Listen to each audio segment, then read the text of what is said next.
Just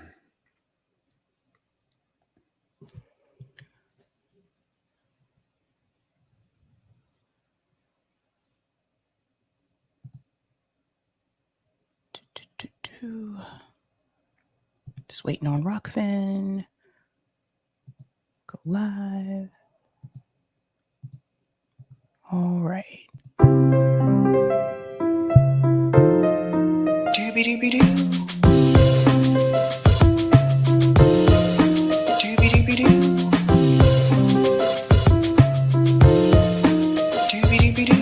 I'm your host, sabrinasalvati.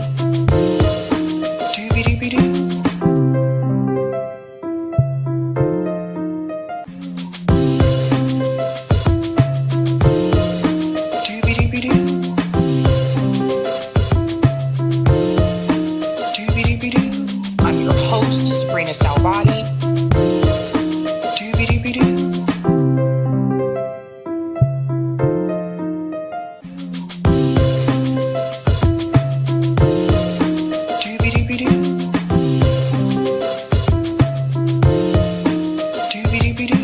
I'm your host, sabrinasalvati.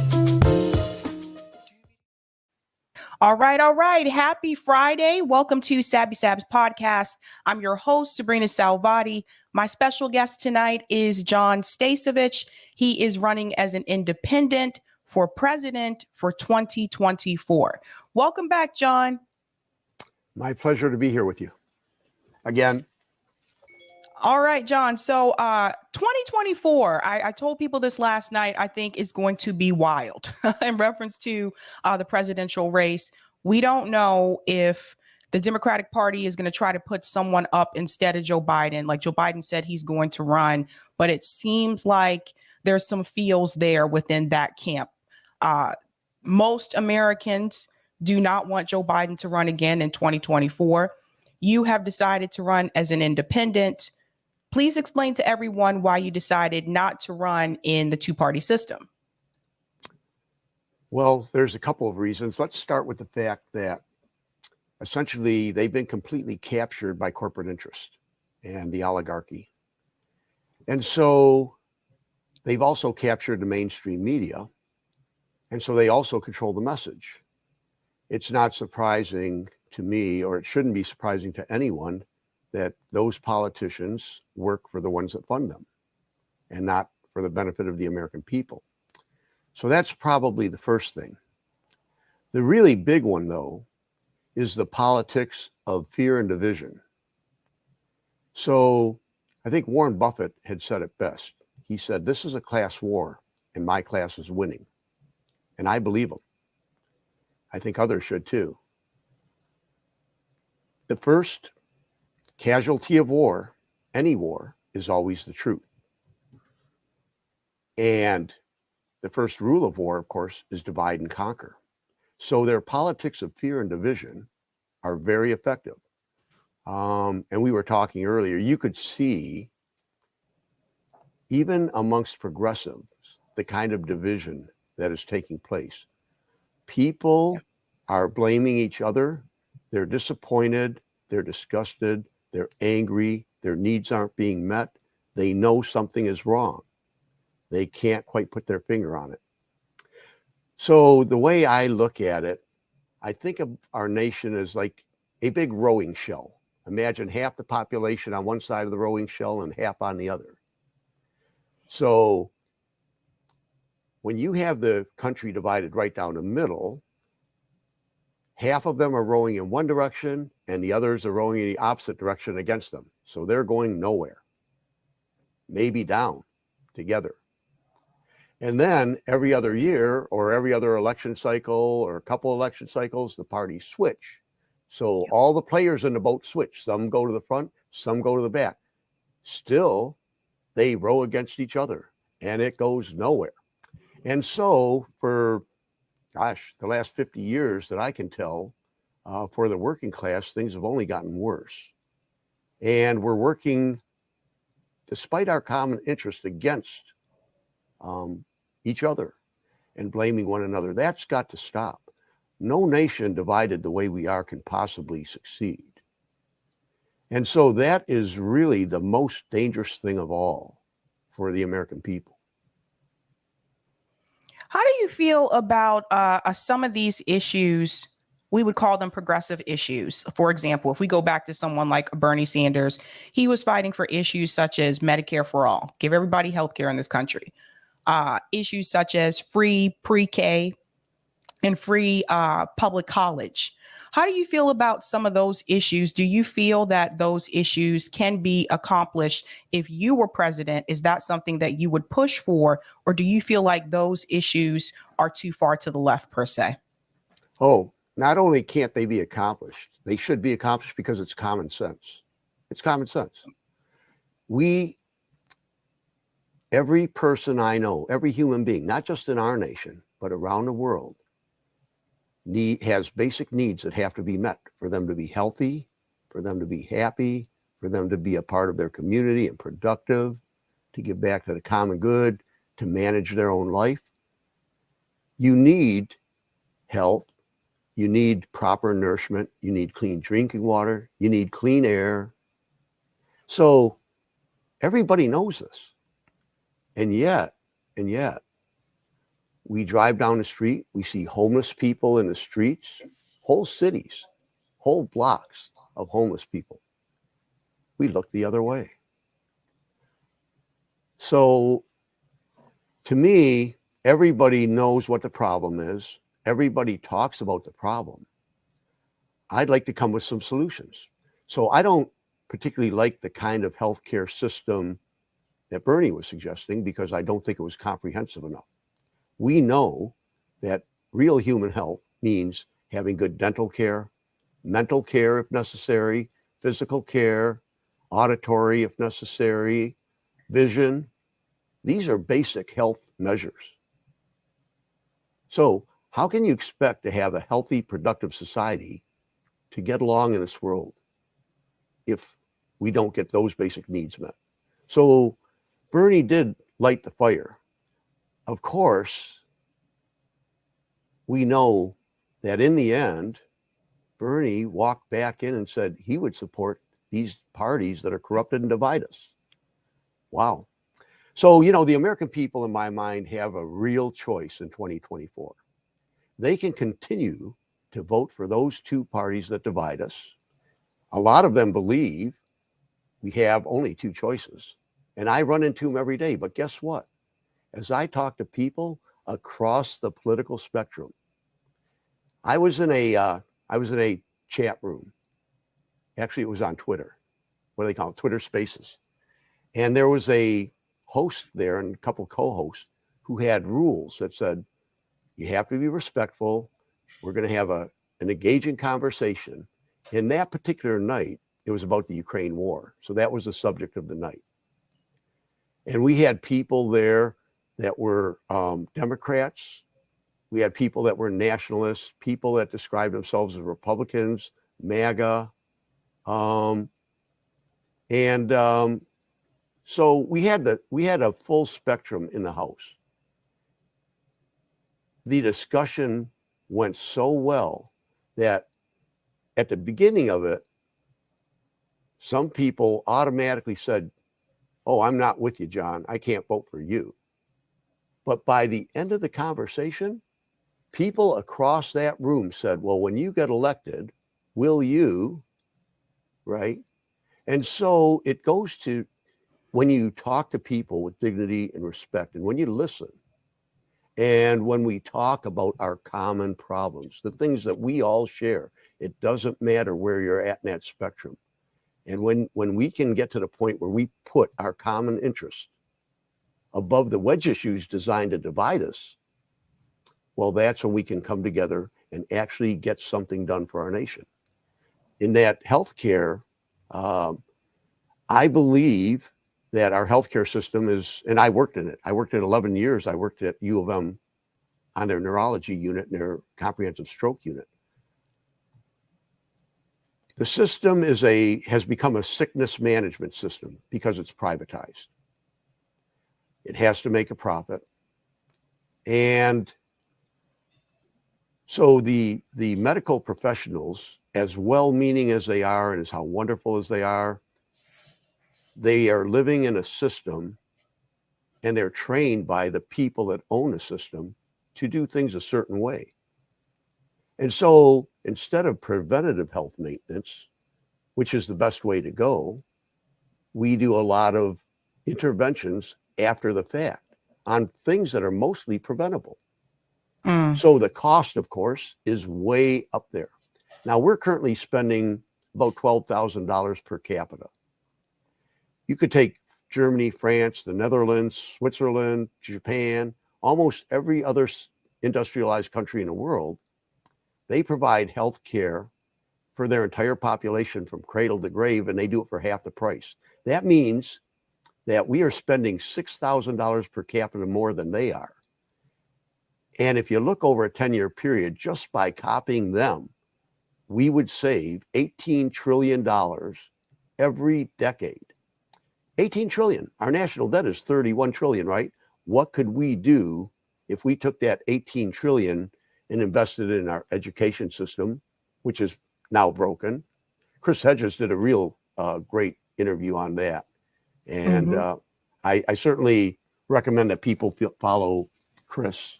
Yeah. I think, yeah, you've interviewed him. Mm-hmm. But anyway, that's just one example. So did that answer your question? Yeah. Let's look at where you stand on the issue. So I have your website here. Let me just Yes. pull this down for just a second. So climate change. So this is a big one. A lot of us are concerned about this climate change and the environment. I like what I see here: transition from environmental exploitation to stewardship, and lead the international communities by sharing clean environmental technologies and plans. In reference to climate change, what do you feel is going to be, I guess, more productive? Are you looking towards wind energy or geothermal, or a mixture of sorts? Well, I think there is going to be a mixture of sorts, but what I'm kind of proposing is a Manhattan project, a Manhattan type project, bringing the globe together, the best scientists from around the world, to explore all of our options to develop these technologies. We need to develop nuclear fusion, and we need to do it as quickly as possible. It is the most dense energy system. Density of energy in nuclear fusion would provide so much energy, it wouldn't be worth metering, to be quite honest with you, once we had the system in place. Of course, you have to transition from where we are to where we need to be, and that's going to take a little bit of time, of course. But there are so many areas where we can save money, healthcare being one of them, ending these perpetual wars for profit. I would say bring our soldiers home, because we need them to help construct our new energy system and a transportation system and an infrastructure for the 21st century to deliver clean water to our communities, to clean up some of the sites that have already been polluted. Now, one of the things that you may get pushback on with nuclear, I know some people are for it and some people are not, but some people have mentioned, well, what about a nuclear spill? When Diane Sayre was on this show, she said that, well, that hasn't happened, but that's actually not true. That has happened before, where there was a spill. And then she went on to say, well, yeah, there was a spill at the island. I forget the name of the island, at the island, but no one died from it. That's actually not true either. You mean in New York? At 3 Mile Island. 3 Mile Island, yeah. Right. So that's one of the things you may get pushback on is the nuclear aspect of that. Like, what would you do in the event of a spill, for example? Well, remember now, you're talking about nuclear fission. Nuclear fission is where you split the atom and you get the energy that way. And you end up with this energy waste. Even nuclear fission, they are now producing plants that are much safer than the ones that were developed back then. So today, even that is a cleaner system. But nuclear fusion is almost perfect. It's the energy of the sun. It's the golden grail for clean energy. So you won't have those problems, and you could never have the kind of disaster that we get with the fission plants. In other words, you can't have a meltdown, you can't have an explosion, you can't have huge radiation leaks, none of that. That is why we need to really put the energy and investment into nuclear fusion. And that's why I want that global Manhattan type project to do that, to develop it and to bring it online. And we don't have a lot of time. We don't know where the tipping points are. You're right about the time. You're definitely Yes, right about the time. We do not have a lot of time. right. Something does need to be done. Something does need to change. So, and we've got the resources and we have the money, but we're wasting it. We're throwing it away. Another thing I heard Chris Hedges talk about when it comes to war, these types of perpetual wars that we have, that's a sign of a collapsing empire, a declining empire. And he's seen it throughout history. And he's not the only one. I mean, there are economists like Ray Dalio, Richard Wolff, you know Richard. Yeah. There are Michael Hudson. There are other economists that talk about this, Jeffrey Sachs. These are the signs of a declining empire when you go into this wide-scale militarism around the world. And then what that ends up doing is putting the country so deep in debt that they start neglecting their infrastructure, the things inside. I think Chris pointed out an article that said we were going to be paying, I think he said within the next 4 or 5 years, $800 billion plus annually just to pay the interest on the debt. 800 billion. I guess that doesn't surprise me. Right. And so we can't afford not to change. We cannot be stuck in this system that divides us against our interests. It's destroying our nation, it's destroying our communities, and it's destroying our people. It's time for change. Now, I may not be the one that people want to lead. And I never actually wanted to run for president. I don't know if I've ever told you the story on that. But I went to Richard Wolff. I was communicating with him. I have his personal number. And we were talking one day. I was so frustrated that I didn't see any change happening. And I asked him, I said, Richard, would you consider running for president? I think some of the solutions you have are excellent. We need someone like you. Mm-hmm. And he told me, he said, no, I've been there, done it. And I appreciate your confidence in me, but no, that's not what I'm going to do. And so I started looking at the environment and seeing that there was no one stepping up. And I realized that I have the knowledge, I have the information. I've done this with my family. I know what's needed. I have a pretty broad career base. So if you look at my resume, I've done a little bit of everything. I really dive into all of the sciences. And we could talk about some of the people that have influenced me. Of course, I have no original thoughts. But so I decided I have to run. I'm compelled to. I cannot, in good conscience, sit here and watch the country destroy itself. And so I got involved. Now, if anybody else could do a better job, I'm more than happy to step aside and support them. Well, we're gonna talk about that in just a second. I do want to go through the rest of the issues because I want people to see. You brought up the wars. So in the wars, this is a big one. I think a lot of people who watch me can get behind. We're tired of the wars. We're tired of the large defense budgets. Immigration reforms provide a path to citizenship for all persons in the United States. I would say, well, there's a path, but the problem is the path does seem to take a long time. From friends of mine that I spoke to, like some people are just they're sitting around for years, like 10 plus years. It takes some people to even get the papers. Democratize. Well, could we stop there and let's go back to the immigration issue and talk about that for a minute? So on immigration, a lot of people. Well, first of all, this is a country built on immigrants. The Congress was built by immigrants and slaves, right? Immigrants have been a part of our culture forever. And immigrants do a lot of the mundane work that a lot of our citizens don't want to do. True. These parties are diverting the blame. They're not performing. People are losing their jobs for a lot of reasons that have absolutely nothing to do with immigrants. It isn't the immigrants that are taking their jobs. I don't know why they're frightened of these immigrants. These are people often running to get a better life. They're running from so the question on the immigration issue that has to be asked is, what are they running from? Why? And what caused it?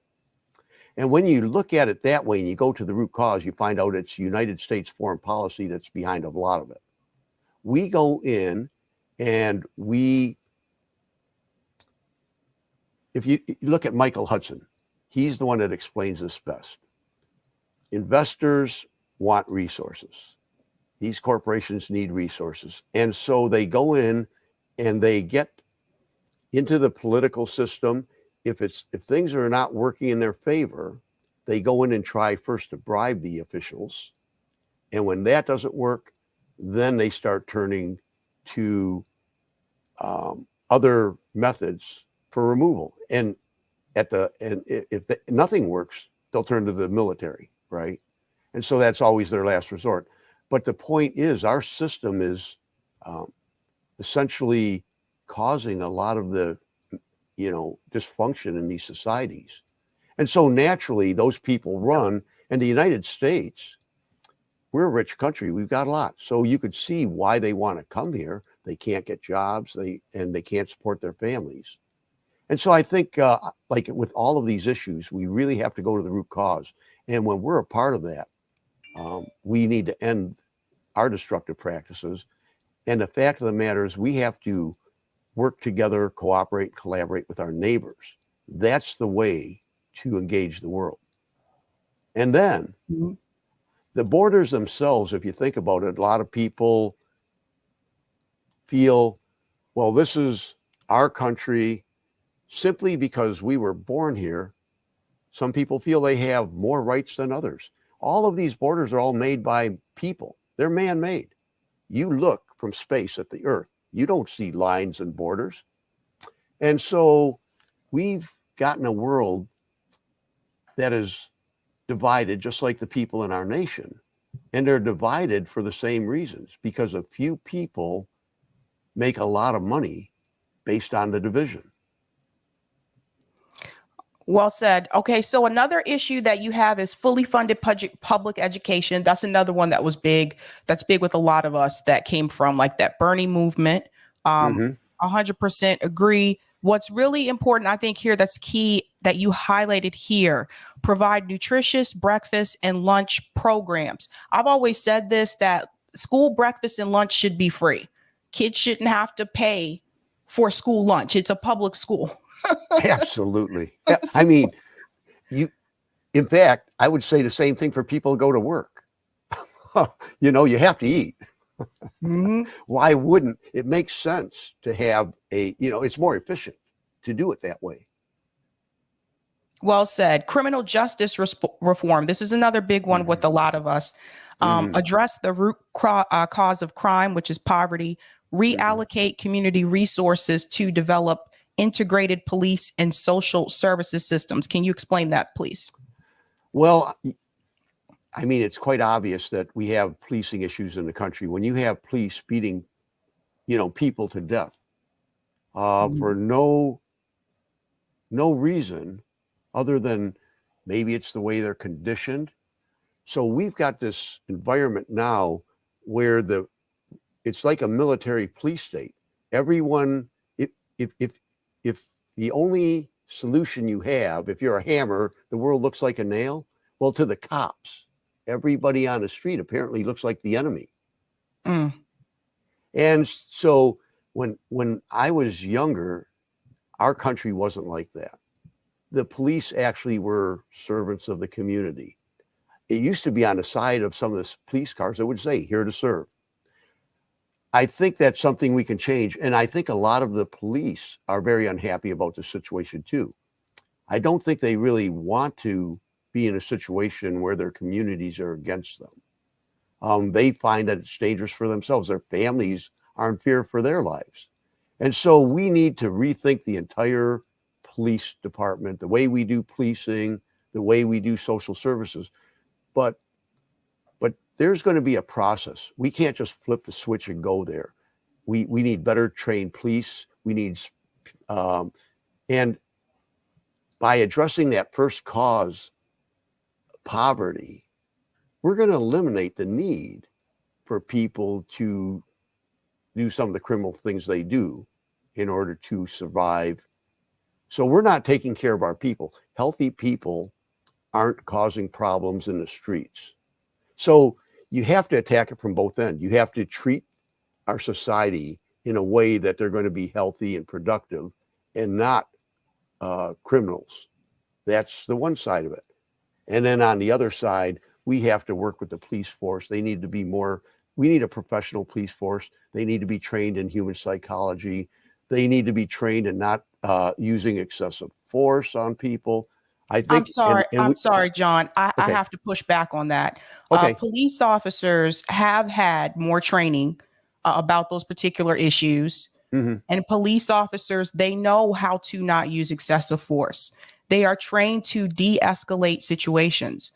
The problem that we have with the police departments is that they have qualified immunity and they are protected by the police union.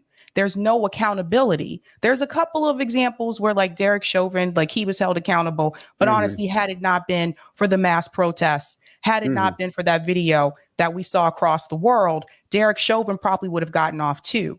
So I think, so here's the thing, and I'm saying this because so far, besides Joe Biden, it looks like you will be running against Marianne Williamson. And Marianne Williamson, there's a couple, there's a couple things with her where I do not agree with her policy wise, but there are a couple of issues that she is strong on. And when it comes to this policing issue, I don't know. I think when you say that they need more training, I think that's going to turn a lot of people off because we've already given them that. We've given the police more funding and nothing has changed. You have to end qualified immunity. What we have seen over the years is that the police department, they cannot be reformed. We gave them body cams. They turn them off whenever they feel like it. So the whole institution needs to be torn down and needs to be rebuilt. I highly recommend looking at 10 Demands for Justice that my comrade Nick is a co-founder of. They have a website for that. The other thing that you said about police need to be trained in psychology, I 100% disagree. That is what mental health experts are for. So if there is someone, there's an incident and there's someone there who's obviously having a mental health episode, a mental health expert should be on that scene to help that person. But I don't think we need to try to make police psychologists. I think that's a dangerous pathway to go down. So I just wanted to say that because, again, looking at who you're up against, that's something that Marianne really does understand. So I had to tell you that. Okay, Sabrina, I don't disagree with a single thing you said. Everything you said, I agree with, actually. Now, I said integrated police and social services. Okay, sometimes you need a psychologist, and sometimes maybe you need a policeman for some other thing. Okay, so essentially redesigning. I'm sorry, but you said, I see what you have written here. Yeah. But what you said was we need to train the police in psychology. No, we don't need to do that. Well, I'm saying some people in the department. So a Department of Social Services, imagine a total redesign of social services and policing is a part of it. That's what I'm trying to get across. In other words, when you look at, so to attack a problem like crime, you have to make sure it has to be a comprehensive thing that happens, a complete restructuring of our entire system. You have to think about education. You have to think about healthcare, which includes mental health care. There are times when you need police, in the typical sense when you think about what police used to do, at least, who are trained to deal with conflicts and violence in the streets. Hopefully there'll be much less of that when we restructure our social service systems. But let me make one more point. I'm sorry. I have to be very, very clear. Like, Okay. I don't, when you say there are certain times that we need police, for someone like me, for someone who is an abolitionist, you have to explain to me, you have to give me examples of why you think we need police, because police only solve 2% of crime. And we reported this last night that according to the Supreme Court, the police do not have a duty to actually protect you. So I'm asking you to give me some examples to explain to me, what are the examples where we need the police? Well, let me return the question right back at you. Do you think there's any function for a police officer at all? Based on my experience, I don't see it. I So don't you see would it. I so you know would eliminate the police force altogether. that is the road to abolition, is to defund the police and then replace them with other services. They don't really help us. They don't help people. I can say for Black communities, the police officers are not stopping crime in Black communities. They're not protecting people in Black communities. Oftentimes, they're slow to respond. By the time they get there, it's too late. Yes. And the crime continues because, again, a lot of times it's linked to the poverty situation. So for me, even if someone were to throw something back at me, like traffic stops, for example, police officers should not be doing traffic stops. Oftentimes these go terribly wrong.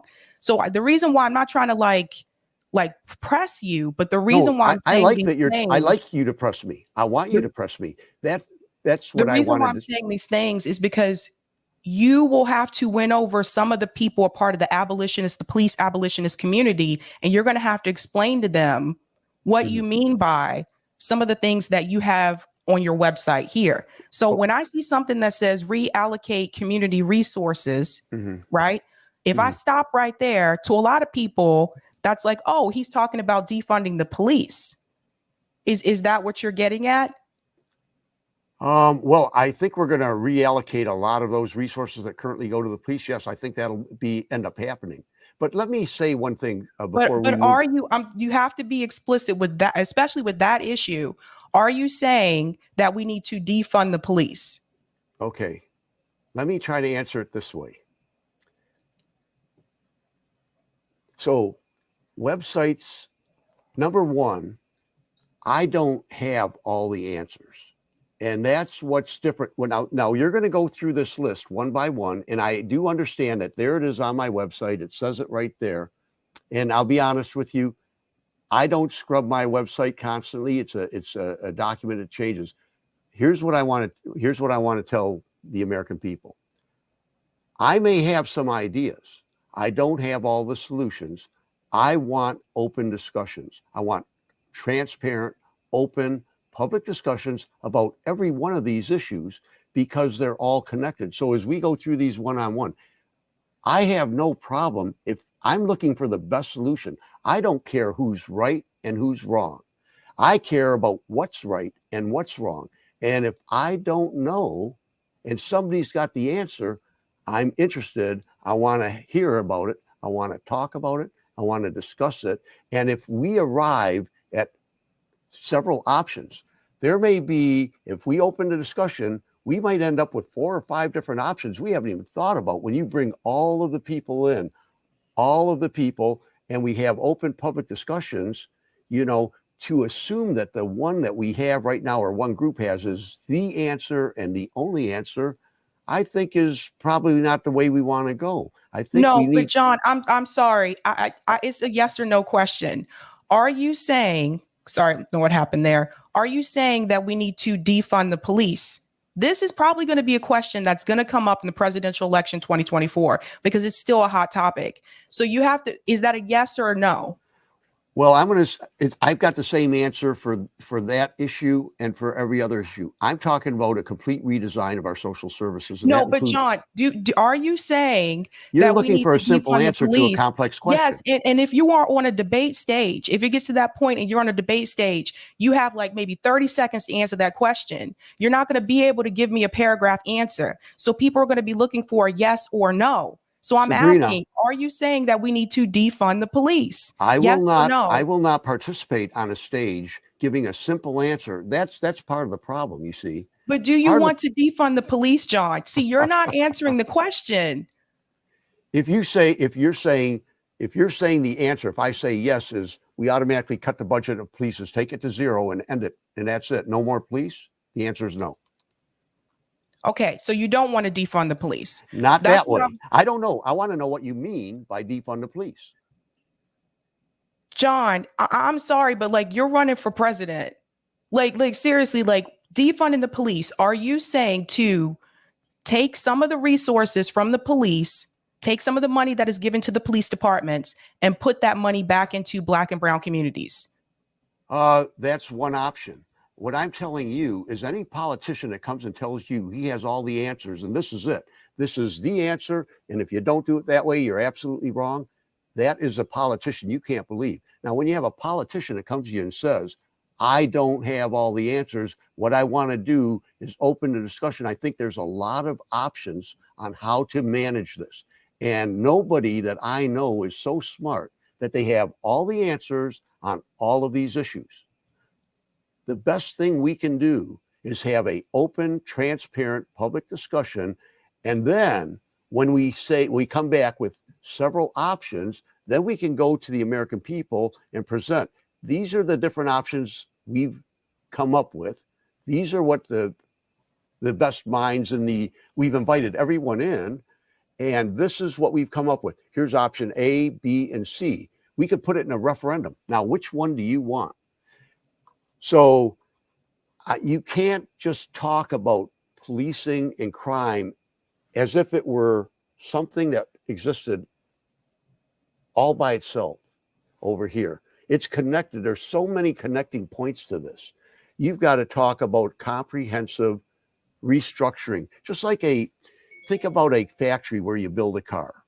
What comes in one end is a bunch of raw material. What comes out the other end, hopefully, is a shiny new car. You turn in the key or push the button, it always starts, runs great forever, right? That would be ideal. That's a successful factory. Well, we have a society is like a factory. In comes children that are born, and at the end is some kind of outcome, some society, the way society functions and the way it looks. So when you look at our society and you see kids that aren't getting a proper education, kids that aren't getting the health care they need, kids that aren't getting the nourishment they need, families that don't have jobs, that don't have incomes, homeless people in the streets, prisons that punish rather than rehabilitate, all of those things play in to crime, okay? You can't just, and so I'm asking people not to just jump at the guy that says, I've got all the answers, here it is, push the button, it's done. That's not true. That simply isn't true. We need to have open discussions about all of these things, and we need a president that represents us. That's what we don't get from the two parties, and that's what makes me different from the others. I'm not saying I have all the answers, but I am saying I've got some ideas. There they are. Let's open it up. Let's discuss it. Let's bring in all the experts, and then let's figure it out. We can figure this out. It's not rocket science. We can design. So in a corporation, in a factory where the product it doesn't look right, they re-engineer. It's called process re-engineering. And when the product looks right, the shiny new car, then they say, we've done it. That's what our society needs to do. We need to restructure our entire government. That's going to be a process. It's not going to happen overnight. And so when you ask me to answer a question like that, yes or no, what are you going to do? That it's really the wrong question to ask. It's not what John's going to do. I'm one person. The question that has to be asked is, what are we going to do? It's we are responsible for the society, all of us together. The only thing a president does is set the tone. He has the bully pulpit, and what we want in a president is a leader who is transparent and open and engaging, that goes to the public, that brings people and draws them and brings us together, has us working in all of our common interests. So I'm telling you, I don't have all the answers. That's one of the iterations that happened on my website. And so I don't know if that makes sense, and maybe you can't accept that, but that's the truth. Okay. So it sounds like you're willing to open these discussions up to the public. Absolutely. That's the whole, that is it. Okay. That is One thing you have on here, I do think this is a big one for a lot of people. Eliminate all special interest funding from our electoral and political system.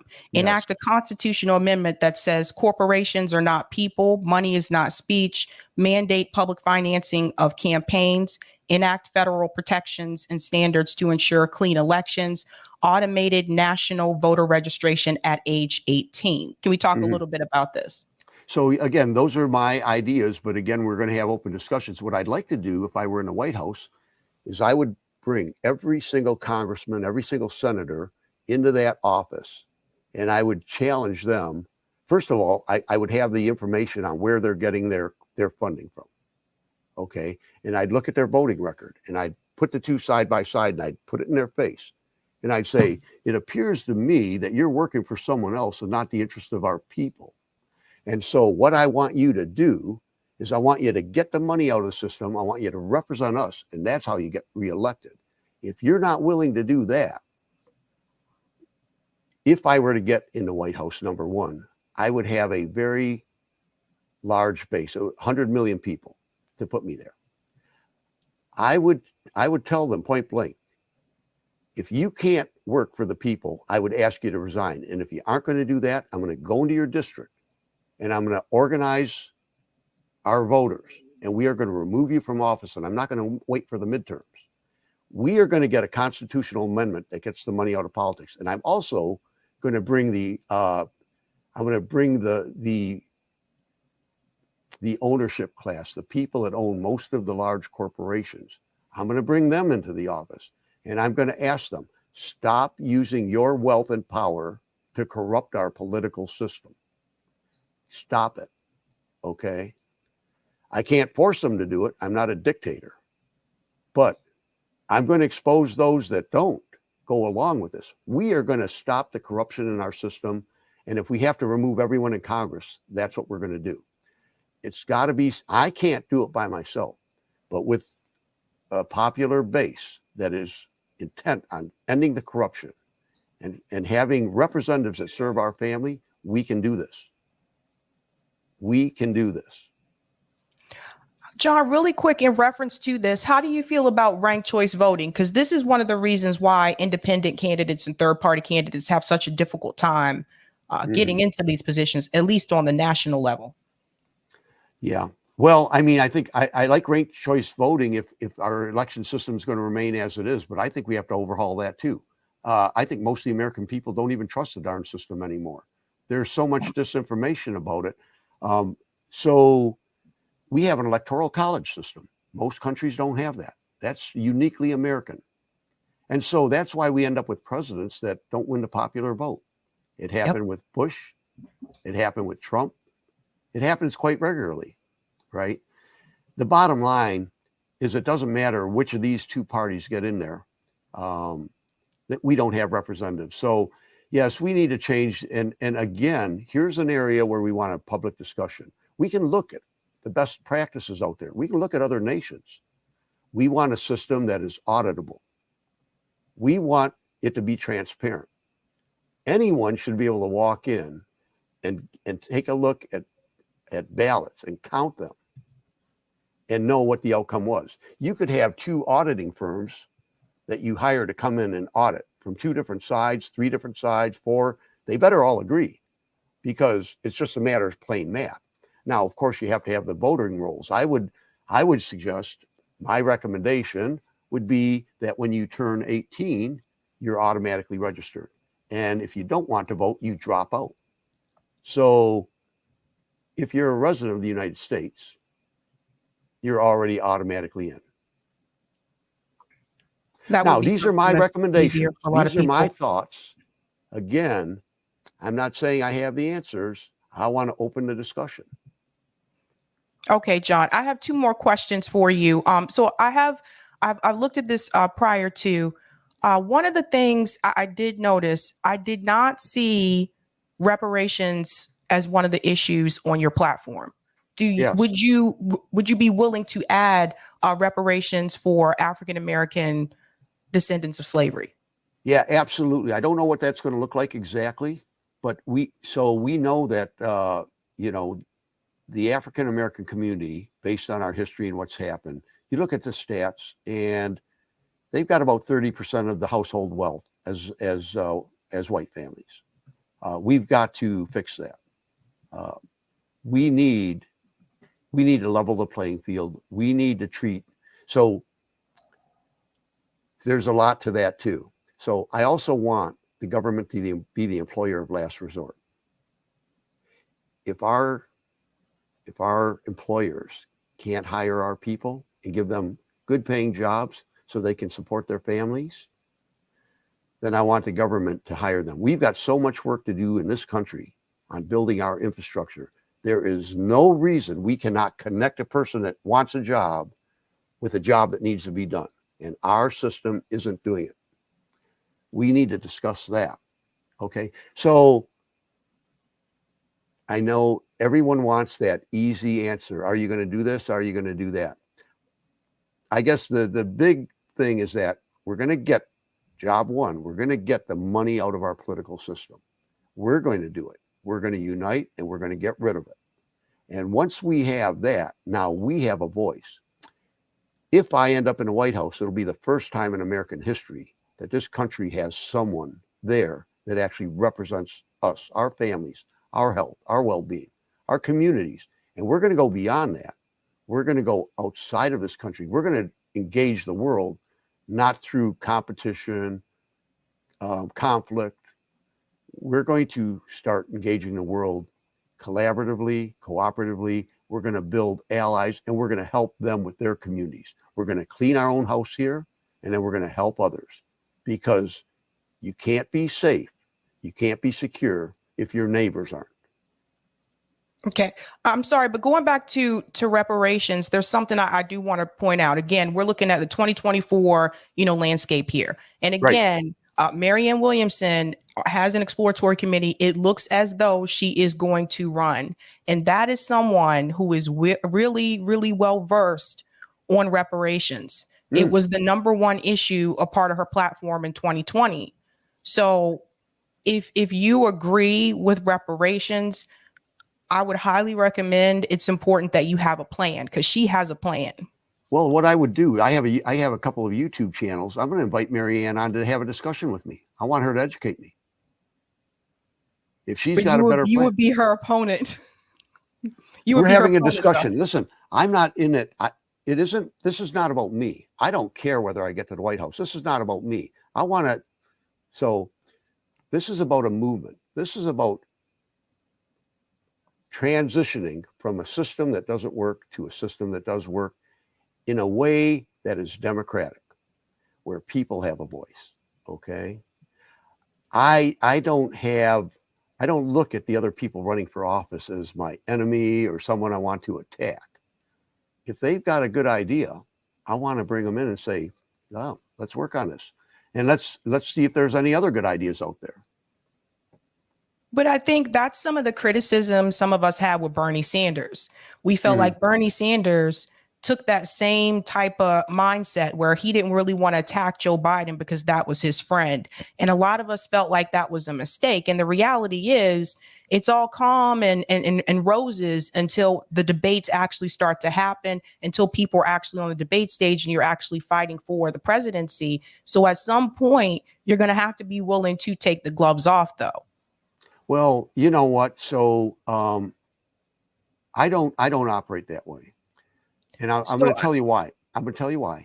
Because we're living in a system that, an economic system and a political system that that conditions us in a way that drives us to making decisions that aren't necessarily good.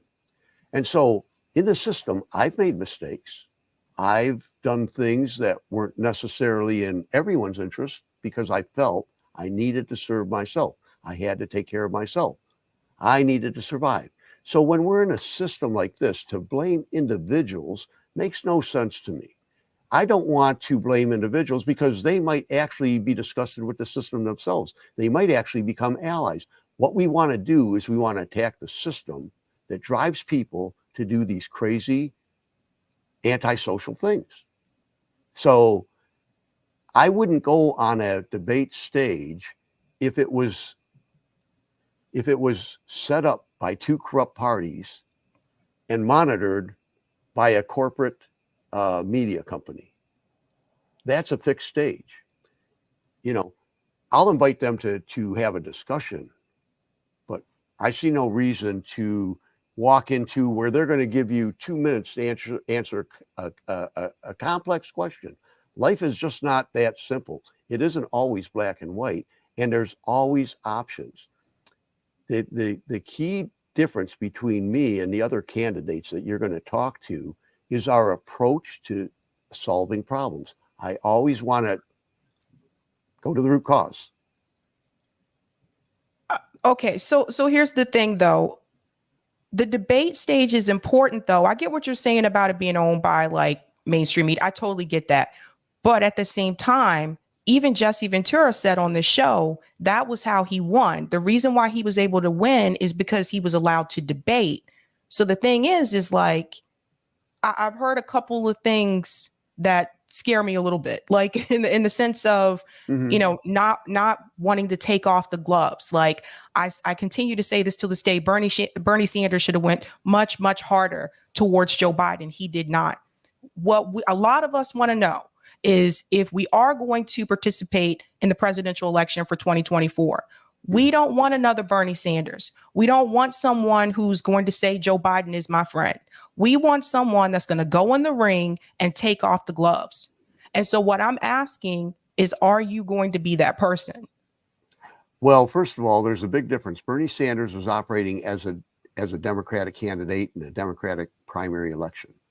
And he said up front, and you know he said this, he said, I'll support whoever the candidate is. But he was criticized after because when they cheated him, and it was obvious they did, and that information was out there, he went and stuck by that, saying, well, I have integrity, I'm going to stay by my word. Wait a second. That word was contingent on the fact that they didn't cheat you, but they cheated you, which means they cheated us. You should have dumped them, and you should have gone outside the system. Then we would have supported them. That didn't happen with Bernie Sanders. That can't happen with me. I don't have a primary to worry about. And again, when it comes to debates, it's a funny word, debate. I want to have a discussion. I want to discuss. I want to know what the options are. So when I meet Marianne and I invite her to my show, I'm going to ask her, Marianne, what would you do? Just the same way I would ask you, what would you do?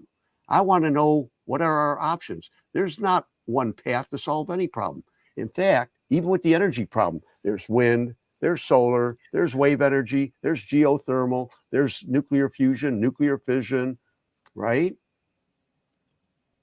So it sounds like you don't want to fight. Like that's just what I'm trying to ask. Because again, I'm telling you that fighting doesn't work. It's self-destructive. When you attack people, they dig in. They could be your allies. You know, there may be a lot of people in Congress today who actually want to get rid of the corruption, but you know what? They can't do it. No, John. Joe Biden is not our ally. Joe Biden is not my ally. I'm not saying he's our ally. Everything that I want is just the opposite, pretty much, of what he wants. Right, but you have to be willing to fight back against him, because Joe Biden is not going to go in there and say, oh, yeah, let's just all get along. Joe Biden is going to try to get reelected again, even if that means if he takes dirty shots at you. So all these are things that are going to happen. So that's what I'm saying. Like, we don't want someone to do what Bernie Sanders did again. We don't want that. We want someone who's going to go in and fight. But I'm not going to play political theater. Okay, that's all theater. No, there's a difference between theater. Okay, well, give me an example. And actually pushing back. For example, are you going to call Joe Biden out on his record? Oh, of course. Okay, we need. But that's not calling Joe Biden out. That's calling his record out. John, you're losing me. I got one more question. That's in reference to Russia and Ukraine. Okay. If you were president, what would you do in reference to this particular conflict? Because we've seen billions of dollars go out the door to Ukraine. I think Zelensky just asked for money again. Yeah. How would you handle this situation? Well, I'm a conscientious objector. I think I told you that before. I would end it immediately. I would stop funding it. Of course, it's not just my decision, but I think that's what most of the American people expect and they want. This is not a popular war. And it's actually a war that we caused. So I go to a guy like John Mearshire, if you know who he is. John Mearshire pretty much has described this war as a preventable war caused by the United States.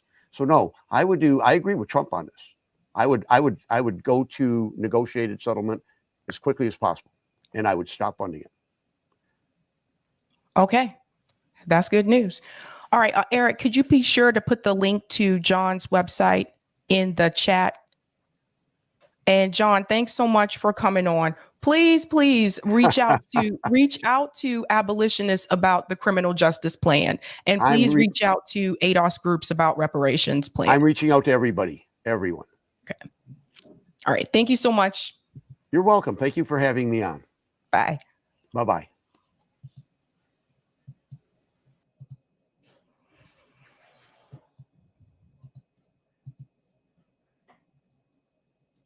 All righty, guys. We are moving on to the 2024. I told you guys what I tell you last night.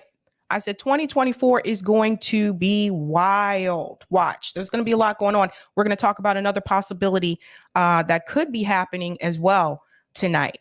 Let me go ahead and give a quick shout out to everyone who are Sabby patrons. Then I'll go to the comments, and then we will go ahead and dive in to our stories. I shared the wrong thing. Oh, well, here we go. All right. Tonight, we are going to discuss Nina Turner third party possibility. We're going to get into that discussion tonight. And please go ahead and answer that poll question that's pinned to the top of the chat. Would you vote for Nina Turner if she ran as a Dem, if she ran as third party or only third party? I believe that's the way I worded it. Or no? You guys know what the poll says. The other story we're going to discuss is Khanna betrays DSA. I have a lot to say about that tonight in reference to this idea of democratic socialism and some of the problems with that. And also, I have a video clip I want to show you that explains how that actually doesn't go far enough. So we're going to talk about that. And of course, Jon Stasevich was just here, and I do have 2 ballot initiatives I need to go over for. I'm thinking about it, Eric. I might do call in tonight. 2 ballot initiatives I need to go over for Maryland as well. But this time around, let's do this the right way. Shout out to everyone who is a Sabby patron.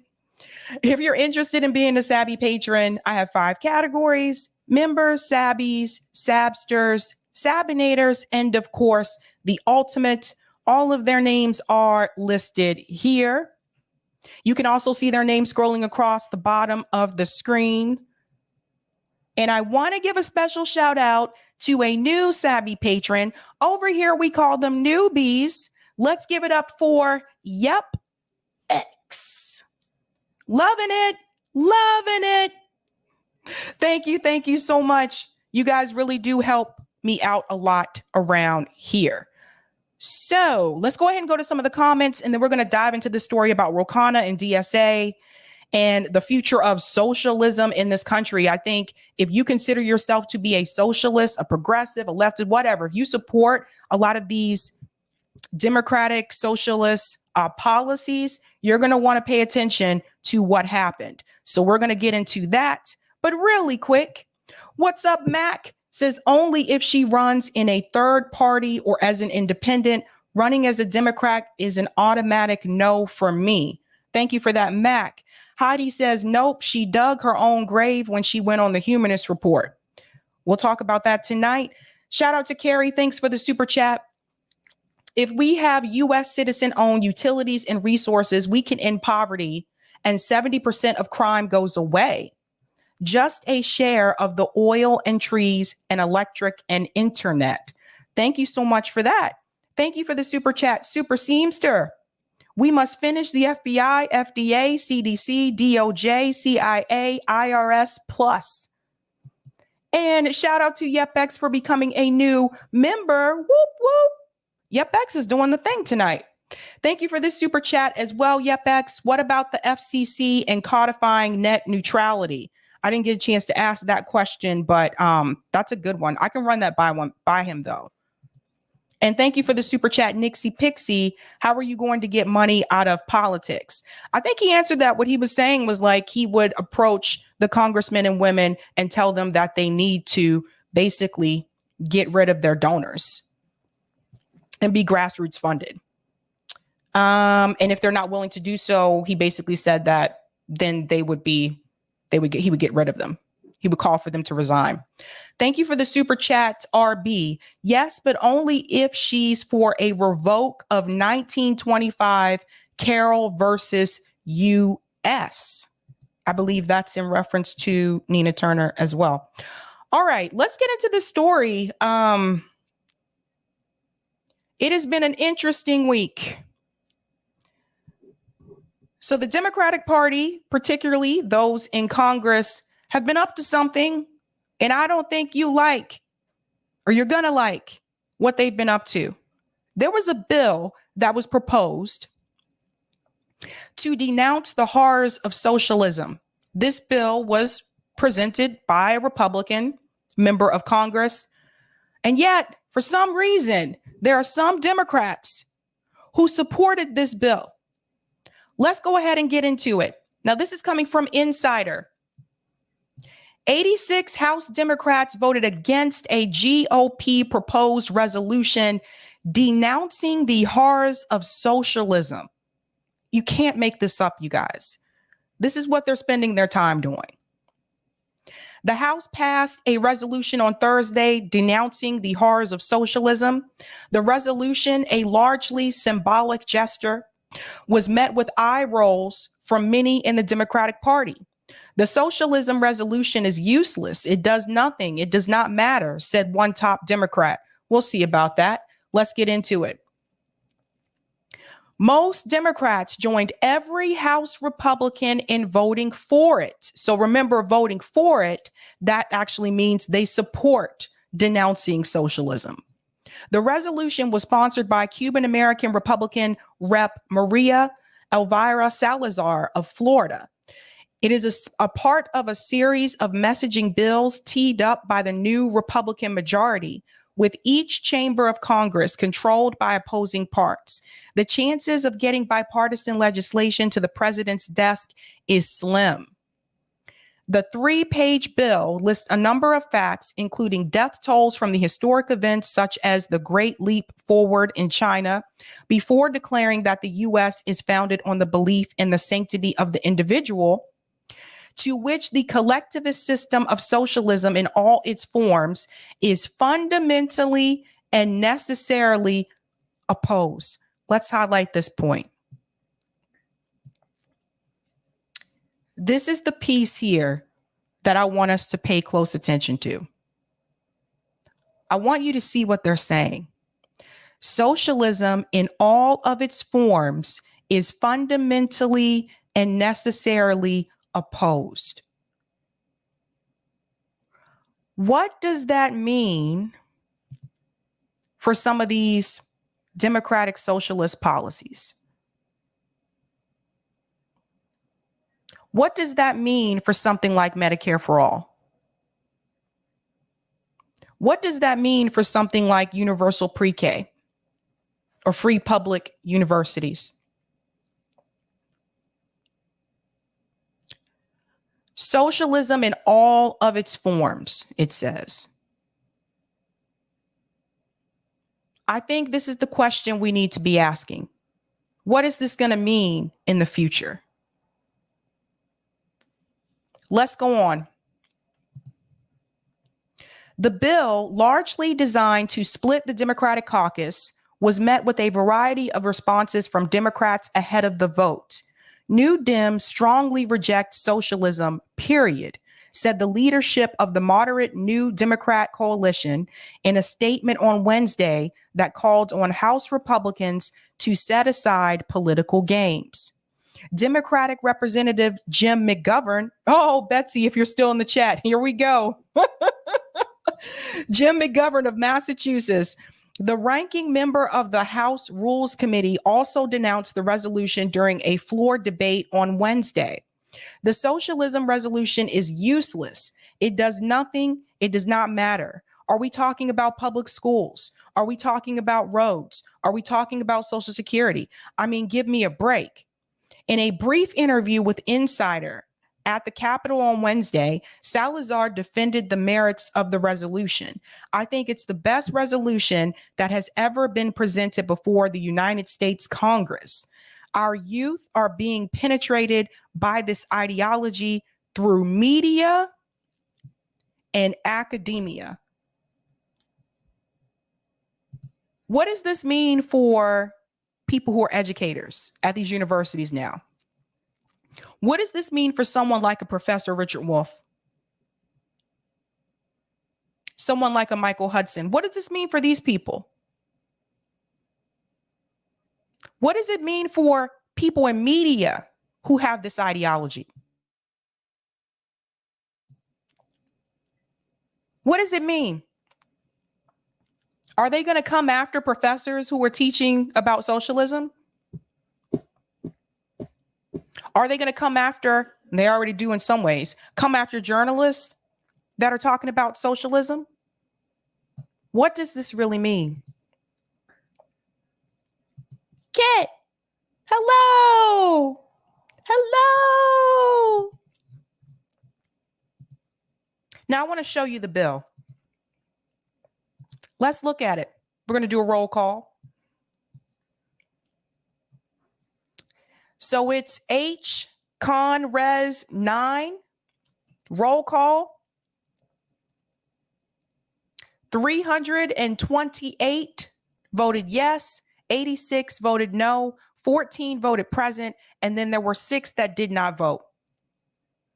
But there is someone who is a part of the Progressive Caucus, who is endorsed by DSA, who voted in support on denouncing socialism. Let's take a look at who that is. We're just going to go ahead and go right to, because I already know who it is. So we're just going to jump ahead. Whee! So many people. Mr. Khanna himself, right here. He voted for it. Mr. Khanna, who is endorsed by Silicon Valley DSA, voted for it. He voted along with the Republicans. Again, this was a Republican bill. Now, you're supposed to be endorsed by DSA. You support the Medicare for All bill, which some would consider that to be socialism. They would. They would say that's a form of socialism because it's something given to everybody. But you voted along with Republicans, and there's some other Democrats too, but he's supposed to be part of the Progressive Caucus. He says that he's more progressive. He's more to the left. He says that he supports Medicare for All bill. He's the one that's always on everyone's shows, doing all of these interviews every time you turn around. And he voted in support of it. This is why I tell you guys, it's important you go back to their record. You look at their record and see how they're voting. That tells you who they are. So essentially, this is Khanna turning his back on DSA. This makes no sense to me. That includes, when you say to denounce the horrors of socialism, denounce socialism, that includes DSA. That includes Democratic Socialists of America. Now, this is what, like the 4th time in the past couple of months, we have seen congressmen that are endorsed by DSA or DSA members go against the principles of the organization. And DSA has yet to kick those members out.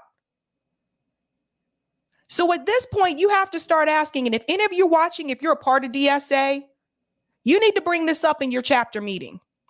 You need to bring this up with your local chapters, because some of these people need to be removed from the rolls. Whether it's Khanna, whether it's AOC, if they are not going along with the Democratic Socialists of America principles, they don't need to be a part of the organization. And the organization needs to stop endorsing them. They are giving young people a false perception. They are convincing young people that they are socialist and they are not. In other words, they are watering down the word socialism. They are watering down what it means to actually be a socialist.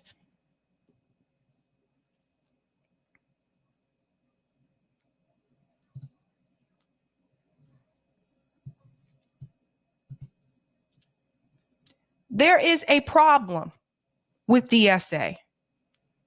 There's a problem. Now, World Socialist has been very good about reporting this information. I believe I forgot I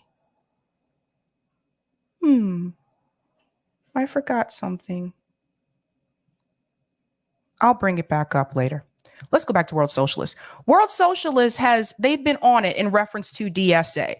See, World Socialist said DSA crisis intensifies as Democratic Party establishment discusses giving AOC House leadership position.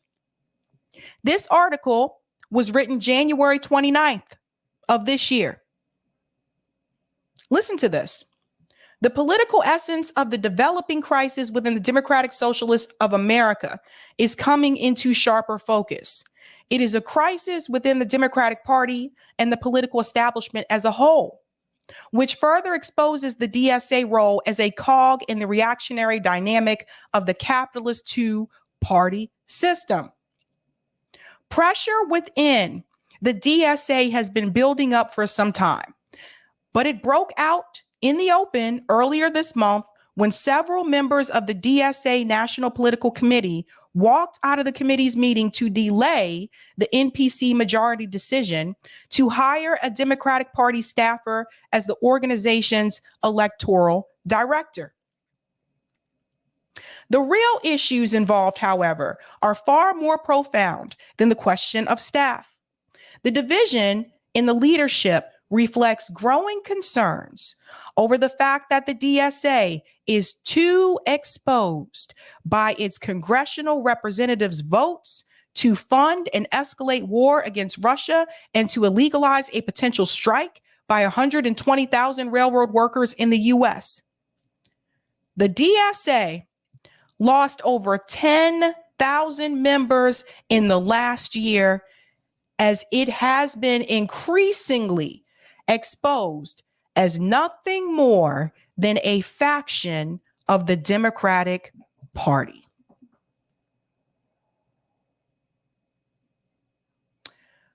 What they have now done is they have allowed people like Khanna, AOC, Jamal Bowman, they have allowed these people to water down what it means to be a socialist. They're strike breakers now. They're war supporters now. And it gives the idea to other people, especially younger people that look up to them, it gives them the idea that this is what it means to be a socialist. That's the problem. World Socialist website has been calling this out for quite a while. We're going to come back to that in just a second. But DSA lost 10,000 members in the last year.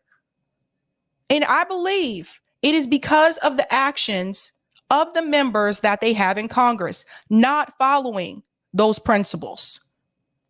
But DSA has done nothing about it. That's the problem. They allow them to be attached to the organization. Because having their names attached to the organization gives them some type of cred. They know that. Now, we need to have a serious discussion here about what it really means to be a democratic socialist, which actually, in turn, social democracy is really what Bernie Sanders is referring to when he points to countries like Norway. It's actually social democracy. But we need to start asking ourselves, is that actually good enough at this point in time? At this point in time, when we have high inflation or price gouging, whatever you want to call it today, at this point in time, when people are losing their jobs, thousands of workers being laid off. At this point in time, when we can't even get a $15 minimum wage on a federal level, we need to start asking ourselves, is that good enough? And I don't think it is. And you can call me a crazy lefty, but here's someone who's going to explain to you that it's not good enough, even when you compare it to those other countries. Now, this is from Second Thought. I don't know if you guys have seen him before. He has some pretty good videos. The name of this video is Why Social Democracy Isn't Good Enough. Check this out. The most basic objection that we socialists have with social democracy is that it's still capitalism. That may be obvious, but just to remind you, capitalism is an absurd economic system where a Bingo! Say it again, Second Thought. Let's go back just a little bit. Say it again. Socialists have with social democracy is that it's still capitalism. That may be obvious, but just to remind you, capitalism is an absurd economic system where a tiny unelected minority of people get the vast majority of people to work for them so that they can get wealthier. Due to the inherent nature of capitalism, a few people own an ever-shrinking number of companies, and everyone else fights over the crumbs that fall off the table. Even in social democracies, the vast majority of people don't elect their boss. They don't have a say in the decisions that affect whether they have a job or not, and their work makes that unelected, unaccountable guy richer. The biggest thing to take away from this is that even with social democracy, it is still capitalism. Eric says capitalism is for chumps. That's a big part of the problem, right? In the social democracy, you still have these conditions where you have the heads of companies like Disney, WB, Google, Amazon. They are still profiting off of the exploitation of their workers. They still profit. What does that mean? It means the workers still don't own the means of production. That's a big part of the problem. So like a DSA, that's not good enough anymore. You're still dealing with capitalism. Social democracy, that's not good enough anymore. You're still dealing with capitalism. Somebody is still at the bottom and is still being exploited. What you have with an organization like DSA was that you had people get together and say, let's make this organization for people who believe in social democracy. And it was a Bernie Sanders run that increased their numbers in that organization. They shot through the roof when Bernie Sanders announced that he was running the first time, the second time, and with the squad members as well, right? They funneled all these people into this organization, convincing them that they are socialists per se. They are not. And we need to make that very clear. It is not. Telling them to vote for Democratic Socialist candidates, telling them to elect Democratic Socialist candidates, even on the local level, telling them, go ahead, this is the way we're going to do it. This is how we're going to make a change in Congress and hopefully the White House. And over the years, you have watched those candidates that got elected. You've watched like a Khanna, you've watched the AOC, you've watched all of them actually water down their so-called socialist principles so that they can be careerists in DC. So now what you have are a bunch of watered down Democratic socialists in Congress who at the end of the day, when their progressive candidate that is running for president does not win, those same people are going to throw their support behind Joe Biden, who is not a Democratic socialist, who is corporate, who does not want to give you Medicare for all, who does not want to give you universal pre-K, who didn't want to cancel all of student loan debt. So you are still being funneled back into the same predatory system. And your own people are doing it to you. Let's go on. For an ideology with democracy in the name, social democracy notably fails to provide democracy in the place where you spend most of your waking hours.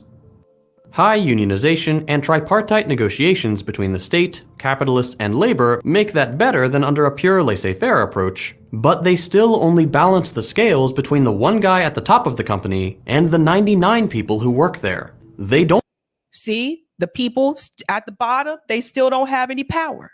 Actually account for the number of people on each side the way a democracy would. They only make sure that the one guy doesn't go too far and still gets most of the money.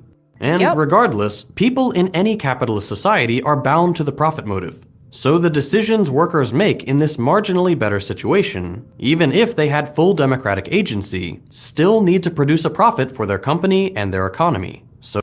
Still need to produce a profit for their company and for the economy. These are things, key words to take away from this clip here. So the typical capitalist race to the bottom still applies, as everyone tries to outcompete for higher profit margins. But that's domestically, where workers' exploitation is relatively low and compensated for by a good safety net and universal amenities. That's all basically what you get. You get some universal amenities under capitalism. The workers don't own the means of production. Salaries in social democracies are high and public services are great. The problem with social democracy is that in order for capitalists to make good profits under this arrangement, where they pay their workers slightly better and don't get to hoard as much, somebody somewhere needs to be exploited a lot more. And that's where the global south comes in. You guys see what's happening here? There is still exploitation. And this needs to be said. It may not happen right here in the US.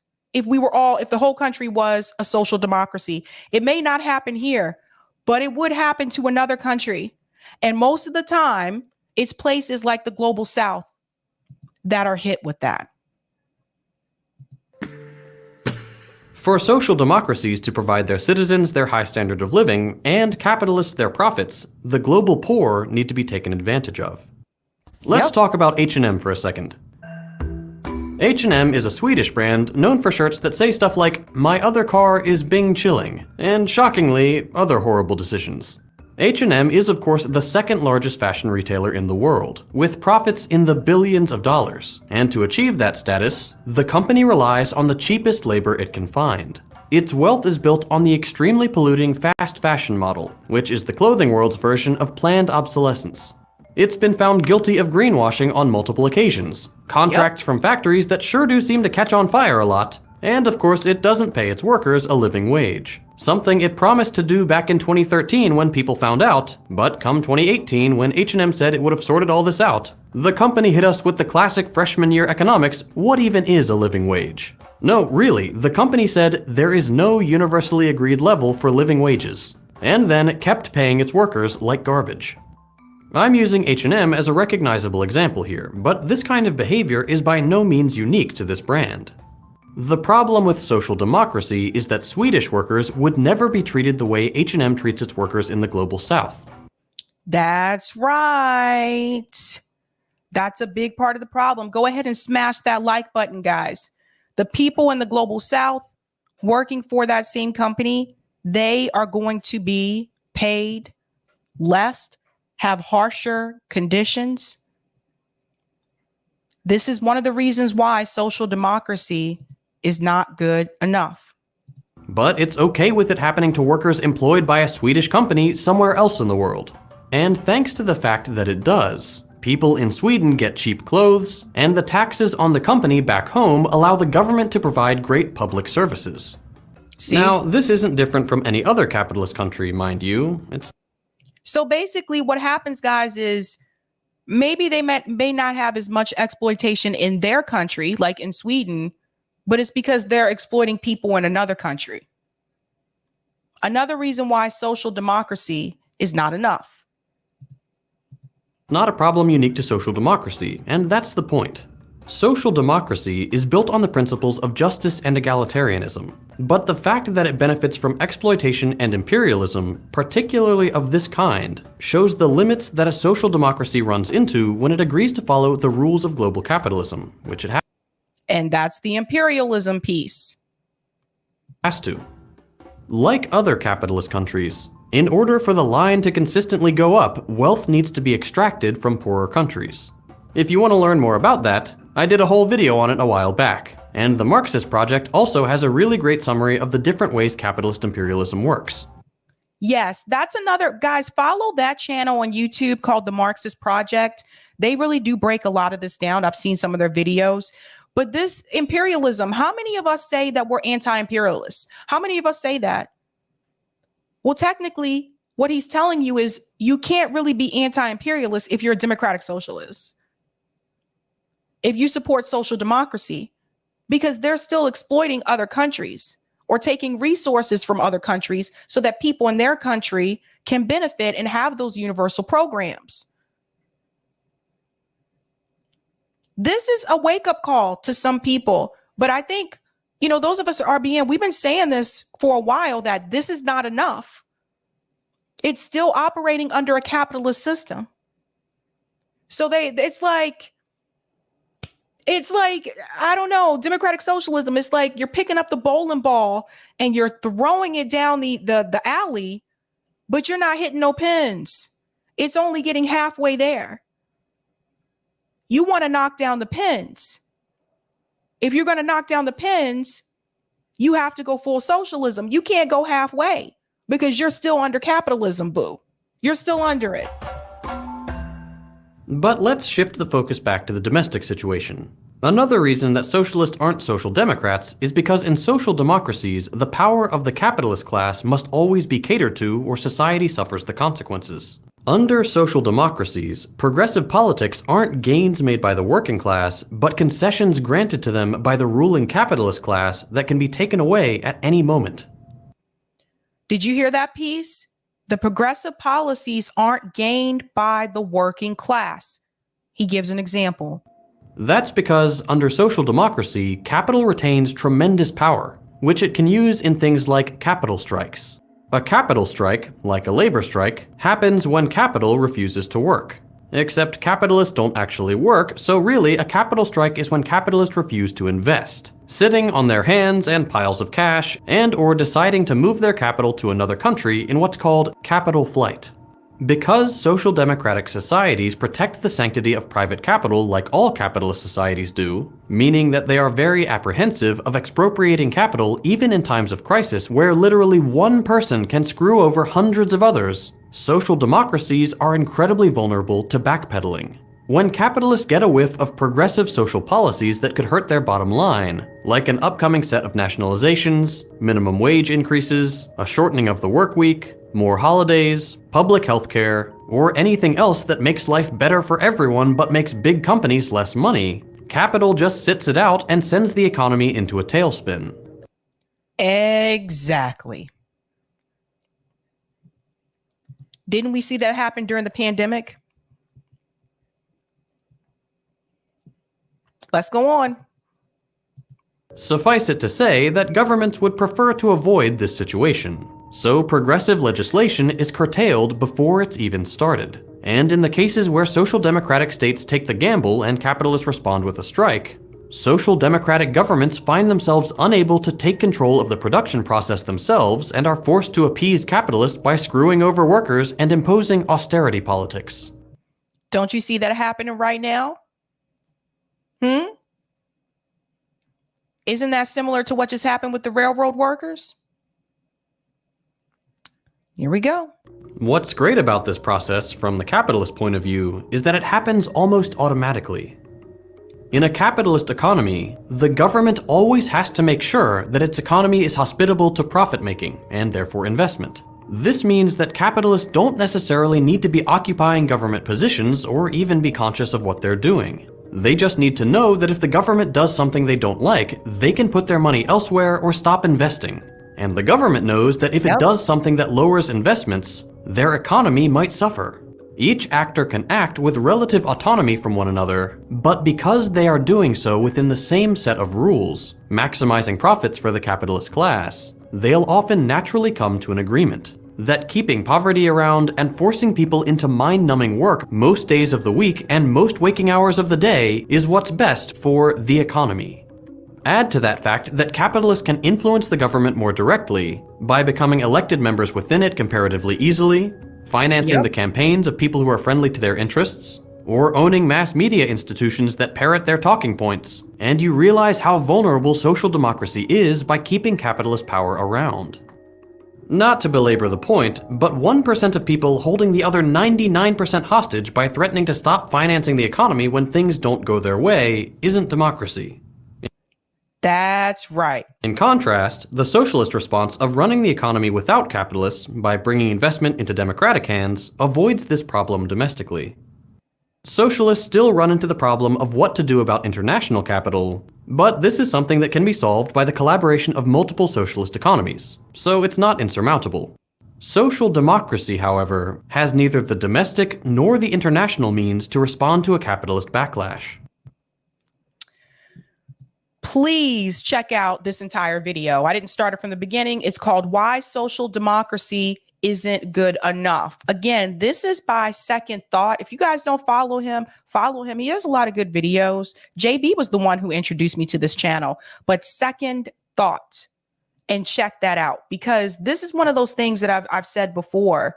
You know, we can point fingers at people as much as we want, but at the end of the day, maybe it was a mistake for us to believe that social democracy was good enough to begin with. We see where we are now. We see how the people who push this, number one, Bernie Sanders, we see how even those individuals at the end of the day tell you to go along with the people who are corporate, with the people who are establishment, the very same establishment they're supposed to be fighting against. What was that? Sorry, I thought I heard something out the window. The very same establishment that they're supposed to be fighting against. Now, this doesn't mean that, you know, do I think social democracy is better than someone who's full blown like capitalist? Yeah, but it doesn't go far enough because you're still operating in a capitalist system, as he just explained to you.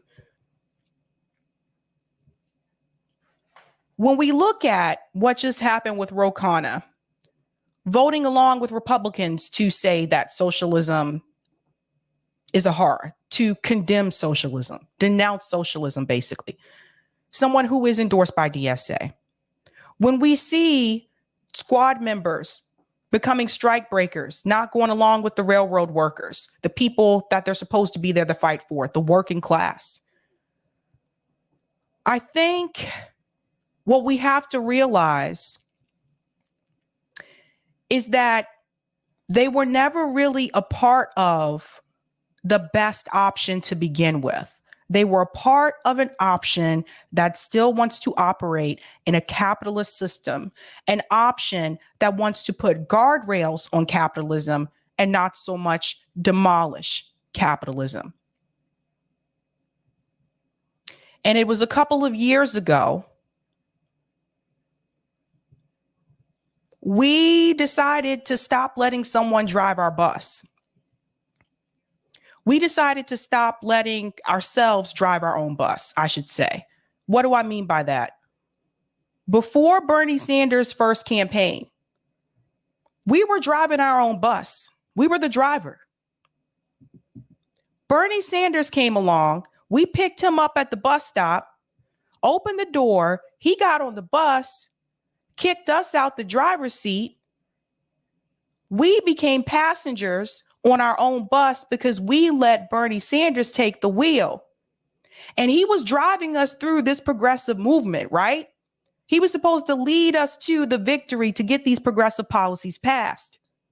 So he was driving 2 election cycles in a row. And at some point, he decided to stop in the middle of nowhere, open the doors of the bus, hop off the bus, and leave us stranded on the bus.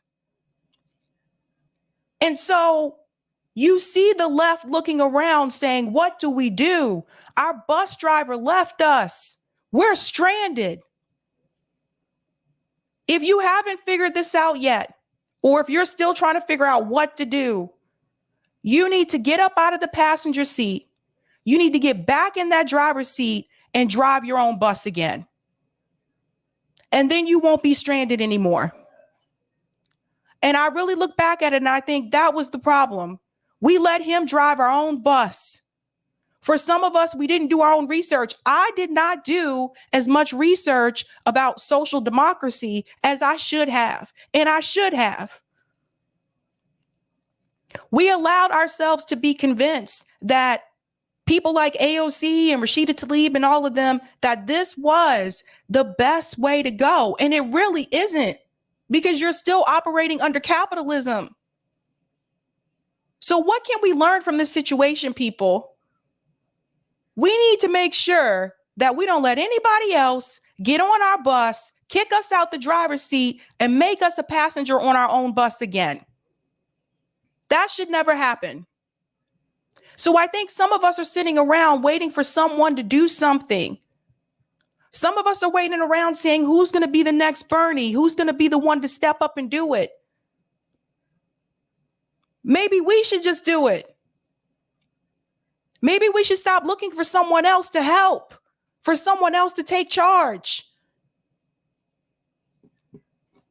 Maybe we should start driving our own bus again. Now, I say this because of this. So it has come to my attention that Nina Turner, had an interview recently with Jordan Sheraton. And the topic of Nina Turner running for president, possibly as a third party candidate, that topic did come up. And I did notice that Nina Turner sounded very different in this interview than she did in the interview with Humanist Report. So I want to start with that interview first, because I want to remind you what she said back then. And then I want to show you what she's saying now. Now, this is not to say that people can't change. This is from Neoliberal Tears. But I want to remind you what was said and why some people decided they were hopping off the Nina train. So let's go back.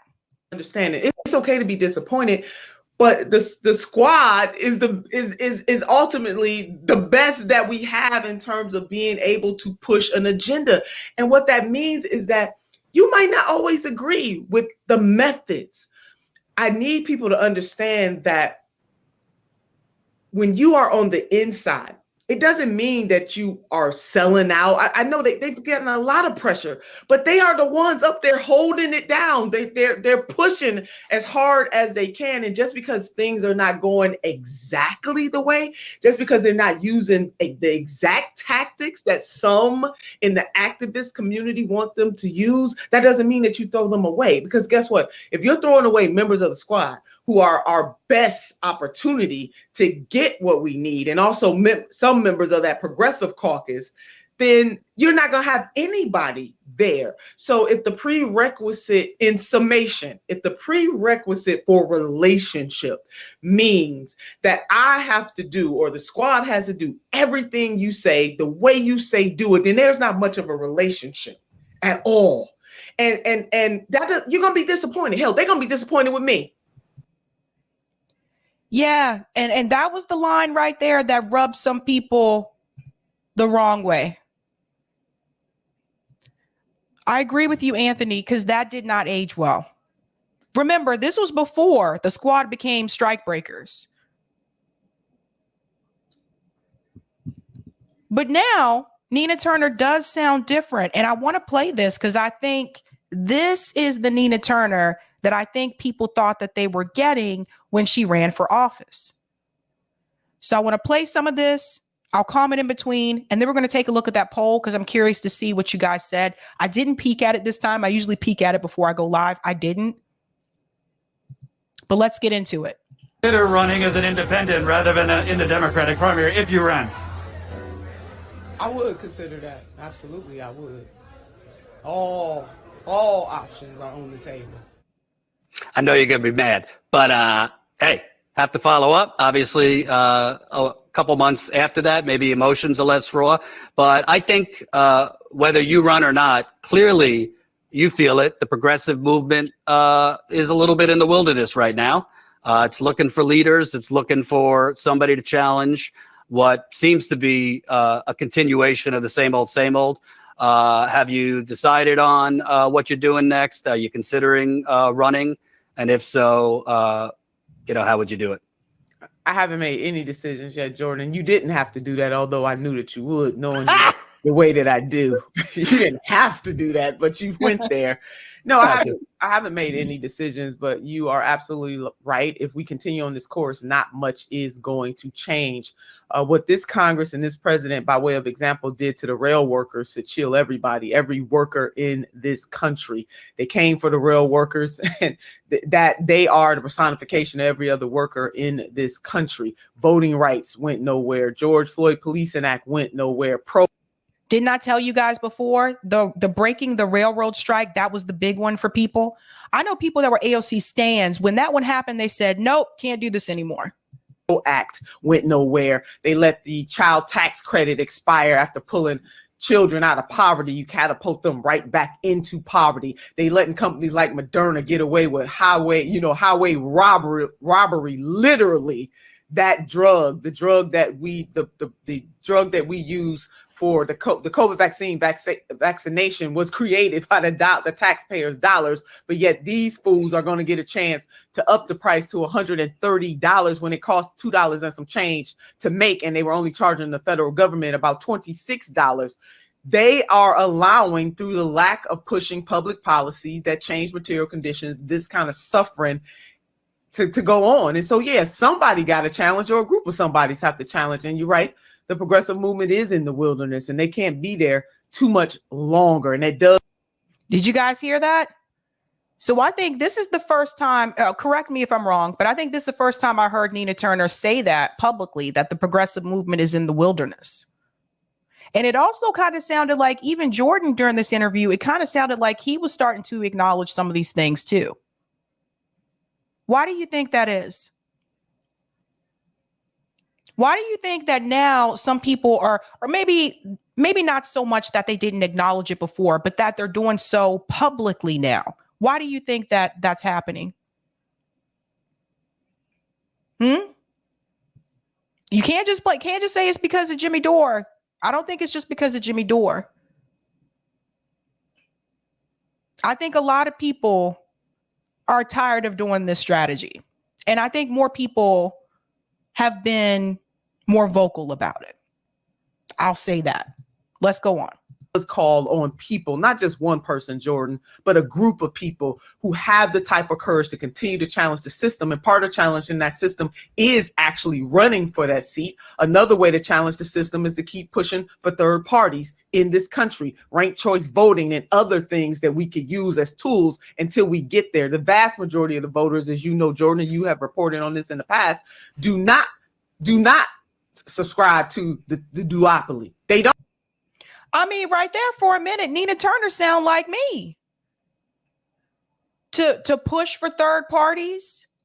The majority of voters are independents. They do not support the duopoly. The majority of voters are independent. That sounds like something I would have said. What is happening? Let's go on. Oh, they want another option. And especially if you ask millennials and Zs, they definitely know that this is not working. And let me ask you, whether it would be you or somebody else, what are your thoughts? Because you see that so many people are, beyond done with the Democratic Party. You just went down the list of what they're not doing. I agree with you. See, I think they see it now. They see it now. Look, I know I have not been nice in reference to AOC, the rest of the squad, Bernie Sanders. I know I haven't been nice. Look, those those politicians, when they were candidates, they got a lot of money out of me. Bernie Sanders got the most money. They got my time. They got my energy. And I really thought they were going to go in and change things. I could sit here and criticize Republicans all day long, but I never thought any of them were actually going to do those things. And they never said that they would. And I ain't give them no money. But I noticed they're starting to see it now. Like a lot of people are like, nah, we're not doing this again.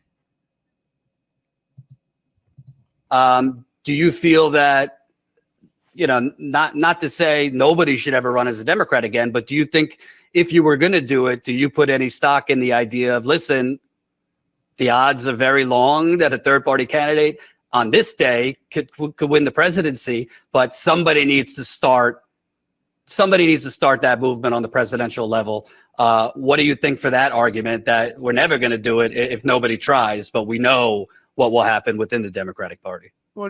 It's interesting the way that this is framed, and this is not to, not to come after, I'm not trying to attack Jordan, but I've noticed this framing in reference to someone running as a third party candidate. It's framed in a way as though this has never been done before.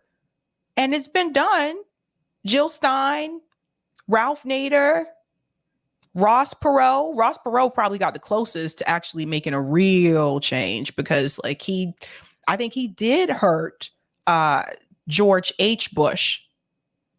George H. Bush was the incumbent. So I think he did. He took a lot. I think he had like 18% of the vote.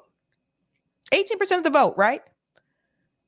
So the framing is weird to me. Like when people say that framing just rubs me the wrong way. It has been done before. Now, has anyone been successful to the point to get on the debate stage since Ross Perot?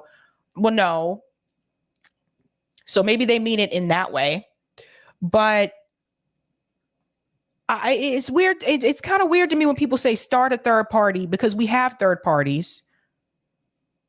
It's just framed in a way that makes it sound like it hasn't been done. So that's the part that's kind of weird to me. But listen to what she says. Sure, what you laid out there is exactly right. Somebody or a group of somebodies do have to start it somewhere. We know that because of the duopoly, and both duopolies answer to one master, and that's their owner donors, period. The corporate wings of both of these parties, Republicans and Democrats, are failing the workaday people of this nation, and they need options. So there are people, we got the Working Families Party, even though it's not national in nature, they're primarily in New York, they're here in Ohio, they're in different states. That to me is a really good template. We know that, and our brother Andrew Yang has started something as well. You guys hear the talking points now? This is very different from the clip that I played you previously, the one from before, from about a year ago. This is totally different. In that other clip, she was totally defending the squad, saying they're holding it down, even after they wouldn't endorse her the second time that she ran. Well, AOC came in with that last minute endorsement, kind of like a nightcap. Here's that nightcap. Anyway, she was defending them there. And when she lost the second campaign, she was defending them there too. She said that they were pressured. They said that they were threatened, things like that. Not this time around. Now is very different. She even mentioned Andrew Yang's party, which you guys know how I feel about Forward Party. We already talked about that. I'm not trying to rock with another centrist joint. Okay, I don't want to go to those centrist parties. Not trying to move further that way. But this just sounds like a different person. This really does sound like a different person. I skipped over what I was going to say. Shoot. Balls. Somebody needs to start that movement on the presidential level. What do you think for that argument that we're never going to do it if nobody tries, but we know what will happen within the Democratic Party? Well, George, what you laid out there is exactly right. Somebody or a group of somebodies do have to start it somewhere. We know that because of the duopoly, and both duopolies answer to one master, and that's their owner donors, period. The corporate wings of both of these parties, Republicans and Democrats, are failing the workaday people of this nation, and they need options. So there are people, we got the Working Families Party, even though it's Working Families Party. That's the piece I wanted to touch on. I disagree with her about the Working Families Party. I have to make this very clear because there were a couple of progressive candidates that were a part of the Working Families Party, and the Working Families Party endorsed their corporate Democrat opponents. Imani Oakley was one of those people that was affected that way. What I found about the Working Families Party is it seems like they mainly just funnel people back into the Democratic Party. Like the Working Families Party supported Chuck Schumer, right, in New York. So they have been known to kind of screw over progressive candidates that are running and back the corporate Democrat. That's the thing about them, though. It's not national in nature. You know, they're primarily in New York. They're here in Ohio. They're in different states. I mean, that to me is a really good template. We know that, and our brother Andrew Yang has started something as well. We need more people to start these kinds of things and to challenge the system. And yes, somebody is going to have to take the plunge and to run nationally as an independent. I don't think we're that far from people doing that, because people. She says somebody is going to have to take the plunge and run nationally as an independent. What is happening here? What's happening? When I said these things, I was criticized left and right. What's the shift? Kit. Hardlands Media says, geez, I actually shouldn't assume this is always Kit. It could be Daniel. It could be someone else. But I think it's probably Kit. But you guys see what I'm saying? I don't know. People are disgusted. And I tell you this, if they take away, if they scale back in any way, Medicare and Social Security, they're going to have a problem on their hands, the likes of which they have not seen in modern times. I really do believe that will be the genesis to push more people to do what we see our sisters and brothers and family and friends do. Jordan. Hardland says, this is beyond sad. Nina is now saying to run independent. Exactly. Like, because this is what we've been saying to do. This is what we've been saying to do. And I want to explain to people who don't understand the strategy. The idea is that you would absolutely win running as an independent or a third party candidate. But let's be real, you're probably not going to win running as a progressive Democratic candidate either, because the DNC will just rig it so that you don't win. The idea for the third party independent strategy is that you pull people away from the Democratic Party. This is why it's very important to do what Roger and Lucy were doing, actually hitting the ground and registering people as independents.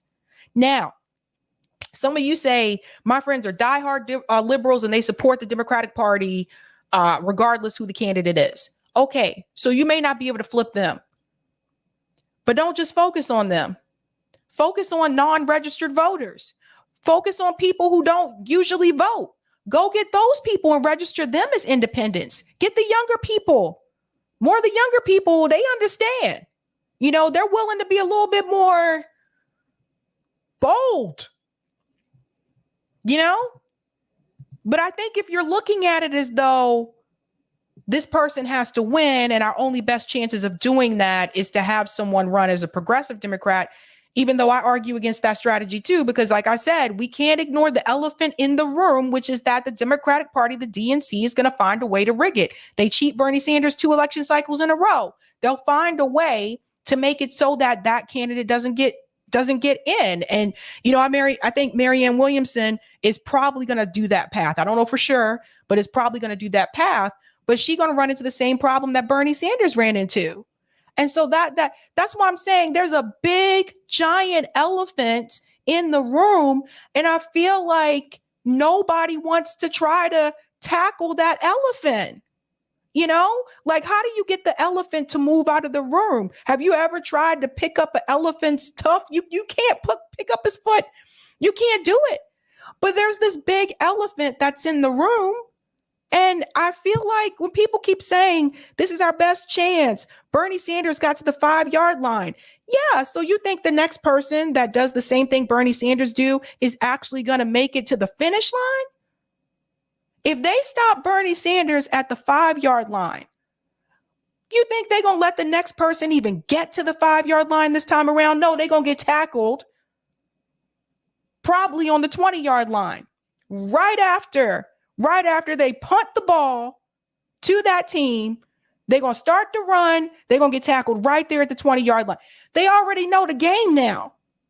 They already know, wait a minute, someone like Bernie Sanders got way too close, got way too much support.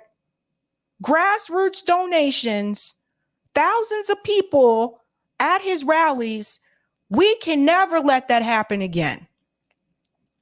That's what I'm saying. Like, why do you stop? How do you stop that? And this is Bernie Sanders' fault. This is Bernie Sanders' fault for not calling out the Democratic Party for what it was after they cheated him 2 times in a row. This is Bernie's fault. He should have called out the Democratic Party, and he should have continued with this movement and say, listen, new strategy. We all going to push third party and independent candidates. That's what should have happened. But Bernie Sanders led us down this path, and then he pieced out and decided to become buds with the Democrat establishment and just left us high and dry. That's why we're in the situation that we're in right now.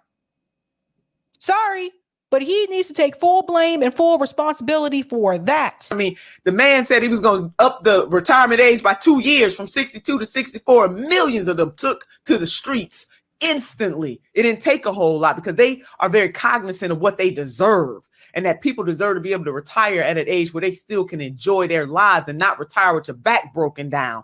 See, we got to get that kind of firepower in the United States of America. And it's just going to take a few people to light that spark, Jordan. But I think we are right there as a nation. The tinderbox is right there. We got to keep pushing. And I'm certainly committed to being one of those leaders. As you know, I am a Democrat. Every office I've ran for as a Democrat, I'm a member of the DNC from the great state of Ohio. But it does not stop me from challenging these people and telling the truth about what they are doing and what they are not doing, Jordan. And at some point, the Democratic Party has to care that neo-fascism is right at our door. Neo-fascism kills you quickly. Neoliberalism kills you slowly. But neo-fascism is a product of neoliberalism. And if it sounds like she's been listening to me, like this sounds like something I would say. It really does. But again, like when I said these things last year, I was smeared all over social media. I think we all knew this though, right? We all knew that something had to change. Like we had to do something different. So it sounds like she was saying that she could be that person, but she's not going to announce anything right now. But it sounds like she could be willing to be that person. Now, let me ask you this question. What happens if Nina Turner runs as an independent or third party candidate and Marianne Williamson is also running, but running as a progressive through the Democratic Party? What happens? Does that split the vote for the left? Let me get that comment there from Delthea, Eric, and then we're going to look at this poll because I want to see what you guys said. I'm curious. I am curious. I'm curious. All right. Shout out to Delthea, who's been a member for 18 months. Democratic Socialists, Social Dems, Reform Libs. These words have meaning and they are not interchangeable, nor should they be defined by capitalists. There you go. Well said. Well said. Really, really quick shout out to Landrew. Holy smokes, man or woman. Or they or them. Holy smokes. Thank you so much, Landrew. Thanks so much for that super chat. Sabby 2024. I would never run for office. I think I'm better suited where I am. I really do. But thank you so much for that. Holy smokes. Okay, go ahead, Eric. Here are the poll results. Over 514 votes.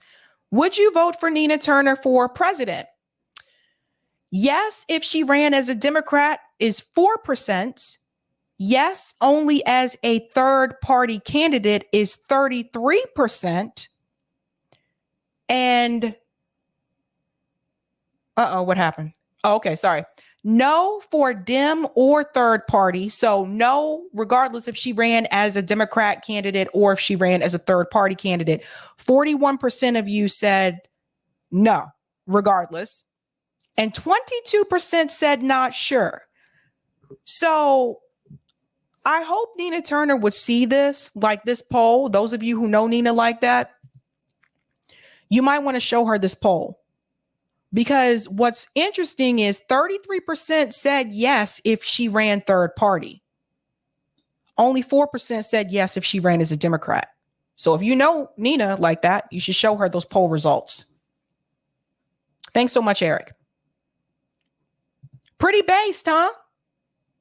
Christian said RBN pushing them further to the left is what it is, or I would like to imagine. I don't even know if it's necessarily just us. I mean, we do have pretty loud voices. we can be pretty loud. But I don't know. I think it's you guys too. I think it's, friends of the show. Like, I think sometimes you guys have mentioned these things, maybe like in their live chats or maybe on their comments, like for their videos saying like, look, we're not doing this anymore, Now, I wasn't going to do call in, but I think we should do call in. It seems like you guys want to do call in tonight. You want to do call in? Tell me yes in the chat. And while you do that, I'm going to go ahead and queue up something pretty cool that I think you're going to like. I'm going to have to come back to Maryland on Sunday. I know you guys are like, y'all ain't finished Maryland yet. No, I went overtime. I did not manage my time well, and I'm sorry. I'm sorry. Okay. Yeah, you guys are like, yep. Yes. Cool. All right. So I did want to do this quick shout out here. I did this last year too, and you guys told me that you really liked it. So Roger Meadows helped me out with this because sometimes I would forget, but you guys know how I am. I do forget things a lot. But he helped me with this. And so I want to go ahead and share this with you guys really quick. Let me go ahead and put him up. Where'd the picture go? Oh, there it is. Okay, yeah. Who is this gentleman? For those of you who love video games, you may know about him, or you still may not know who this is, right? This gentleman, let me go ahead and put his name up here.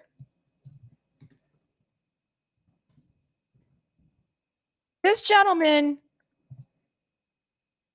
I spelled his name wrong. Damn. Did something amazing for those of you video game peeps. This is Gerald Lawson. If you're not familiar with him, you will be in just a second. So let's see why Gerald Lawson was so freaking cool. Let's give it up. Channel F, the home entertainment system that never gets old. Plug in a new video card and change the fun. Games should be some kind of goal and objective, but we learn something. Do something that makes you think about the next generation. When I think of Jerry Lawson, I think of an innovator, a trailblazer, someone who forged a path forward and made the game industry what it is today. Jerry Lawson is the father of modern gaming. Going from distributing games on a cartridge, now we put it online and anybody can access it. It all started with him. An inner city kid from Brooklyn moved out to the Silicon Valley, creating the cartridge-based system, helping usher in a world where studios can create video games. Growing up, that was just dad. I remember testing the cartridges. We would get a lot of the carpet inside of it. And my sister and I laughed because I feel like I might have been the first person to ever blow inside a cartridge, which is actually not the right thing to do. Raise your hand in the chat if you remember these games. See? Hi, my name is Anderson Lawson. I'm a software developer and the son of electronic engineer Gerald Lawson. My father's entire life was all about science. And as a kid, loved challenges. In his early school years, he created a radio station out of his room in Jamaica, Queens. Later on, went to college and then packed up with my mother and drove cross country to the Bay Area, landing a job with Fairchild Electronics and started making games. He was creating a coin-operated video game using the Fairchild microprocessor, which later, with a team of people, led to the creation of the gaming cartridge and the Channel F system. Being a game.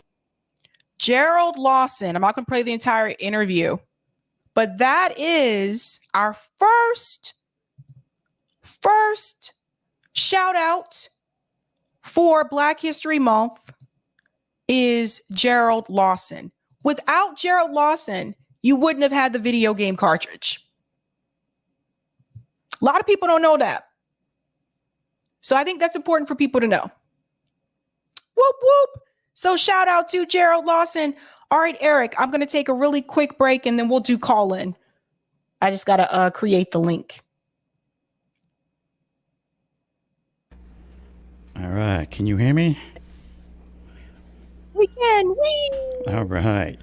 Yeah, she has to create the call-in room. Don't worry. We're going to do all the chats and the rock fins. I know Roger is always concerned we're going to forget about him on Rockfin, but don't you worry. All right, here on Friday night, we're doing our impromptu call-in.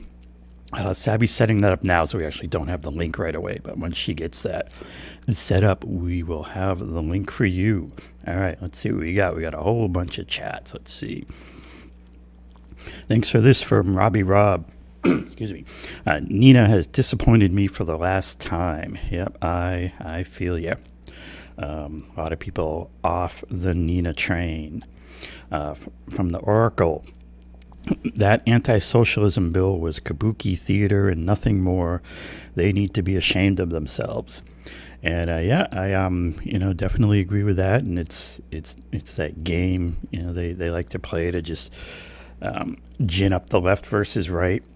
The whole left versus right game, and of course they never want you to look up at who's really running things and who's really the power, who really needs to be challenged.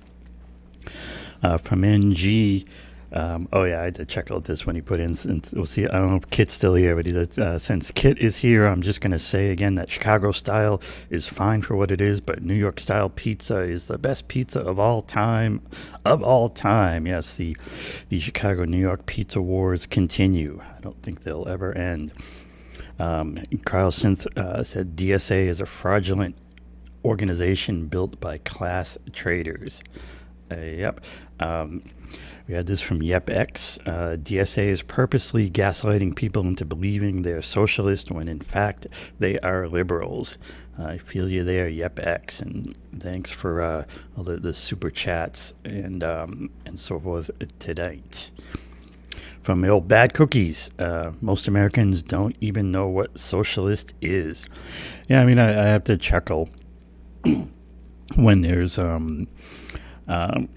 when they'll talk about socialism, and then it's like, and they're talking about, banning all forms of socialism, and I'm like, you mean like Social Security? It's like, it's kind of in the name. Thanks for the super chat, Delthea. This is why the GOP continually wins the propaganda war. They get Dems to cape for Republicans, and it doesn't even take a lot of effort. Yep, and it's that whole game that they do. Thanks for this super chat, Zach. Hi, Sabby. Hope you're staying warm and are well. Yeah, staying warm tonight is a bit of a challenge here in the Northeast. You got the huge cold front coming through. Let's see. I can see the thermometer from here. I believe that says negative 1.3 degrees Fahrenheit on this thermometer at the moment. But we're warm enough inside. Thanks, Kyle, for the super sticker. Appreciate that. And this from Techloid Tech. Glad we're calling out this Democratic Socialist bull. Thanks for this super chat. YepX. Hello, Sabby. Please watch, react, or have Nick do so to your boy Hakeem latest video on YouTube. Hakeem, titled "Why Are Things Breaking More Often?" Has to do with capitalist greed and hyper consumerism. Thanks for that. Yep, and duly noted. Betsy chimed in. I don't want Nina driving my bus. Yeah, bus over the cliff, or the other extension of the metaphor I thought of is that Bernie's driving the bus around the roundabout, which we have here in Massachusetts, where you can get into the roundabout, and if you don't take the exit off the roundabout, you could go forever. And I think that's where Bernie's driving us as much as anything, too. Notori said, I don't trust her, talking about Nina Turner. It's like I want to vote for her, but she showed me her hand. I feel you there, Notori. From Courtney Sheen saying, I voted, I wasn't sure, but now I'm sure. Talking about the poll, it's a no for her, either Dem or third party. I don't trust her. She works for TYT. Talking about Nina Turner. Thanks for this super chat, Baby Marxist.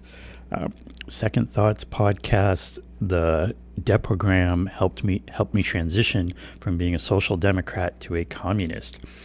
Great intro to socialism for Western leftists.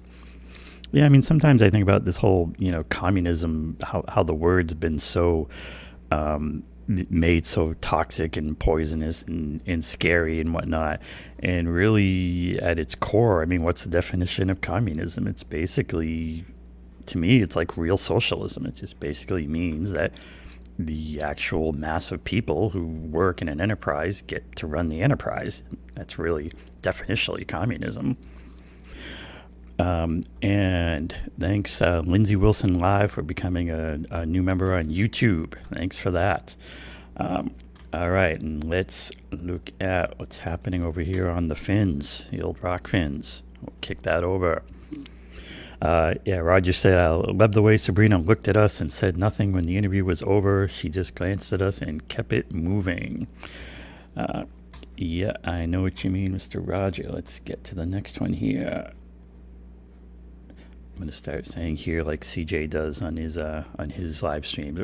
Look at this here. And thanks for this, Rockman from Roger.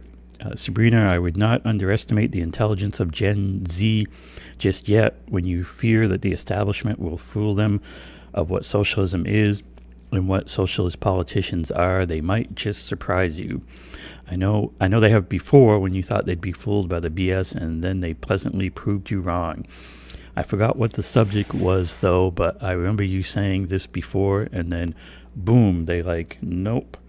Thanks for that, Roger, and more from Roger.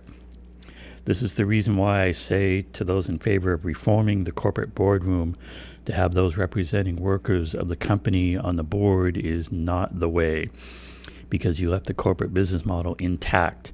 So as long as it remains, you will always be fighting against them and not take the board back over. It is folly to think that if we reform the board, the corporatists would let that ride.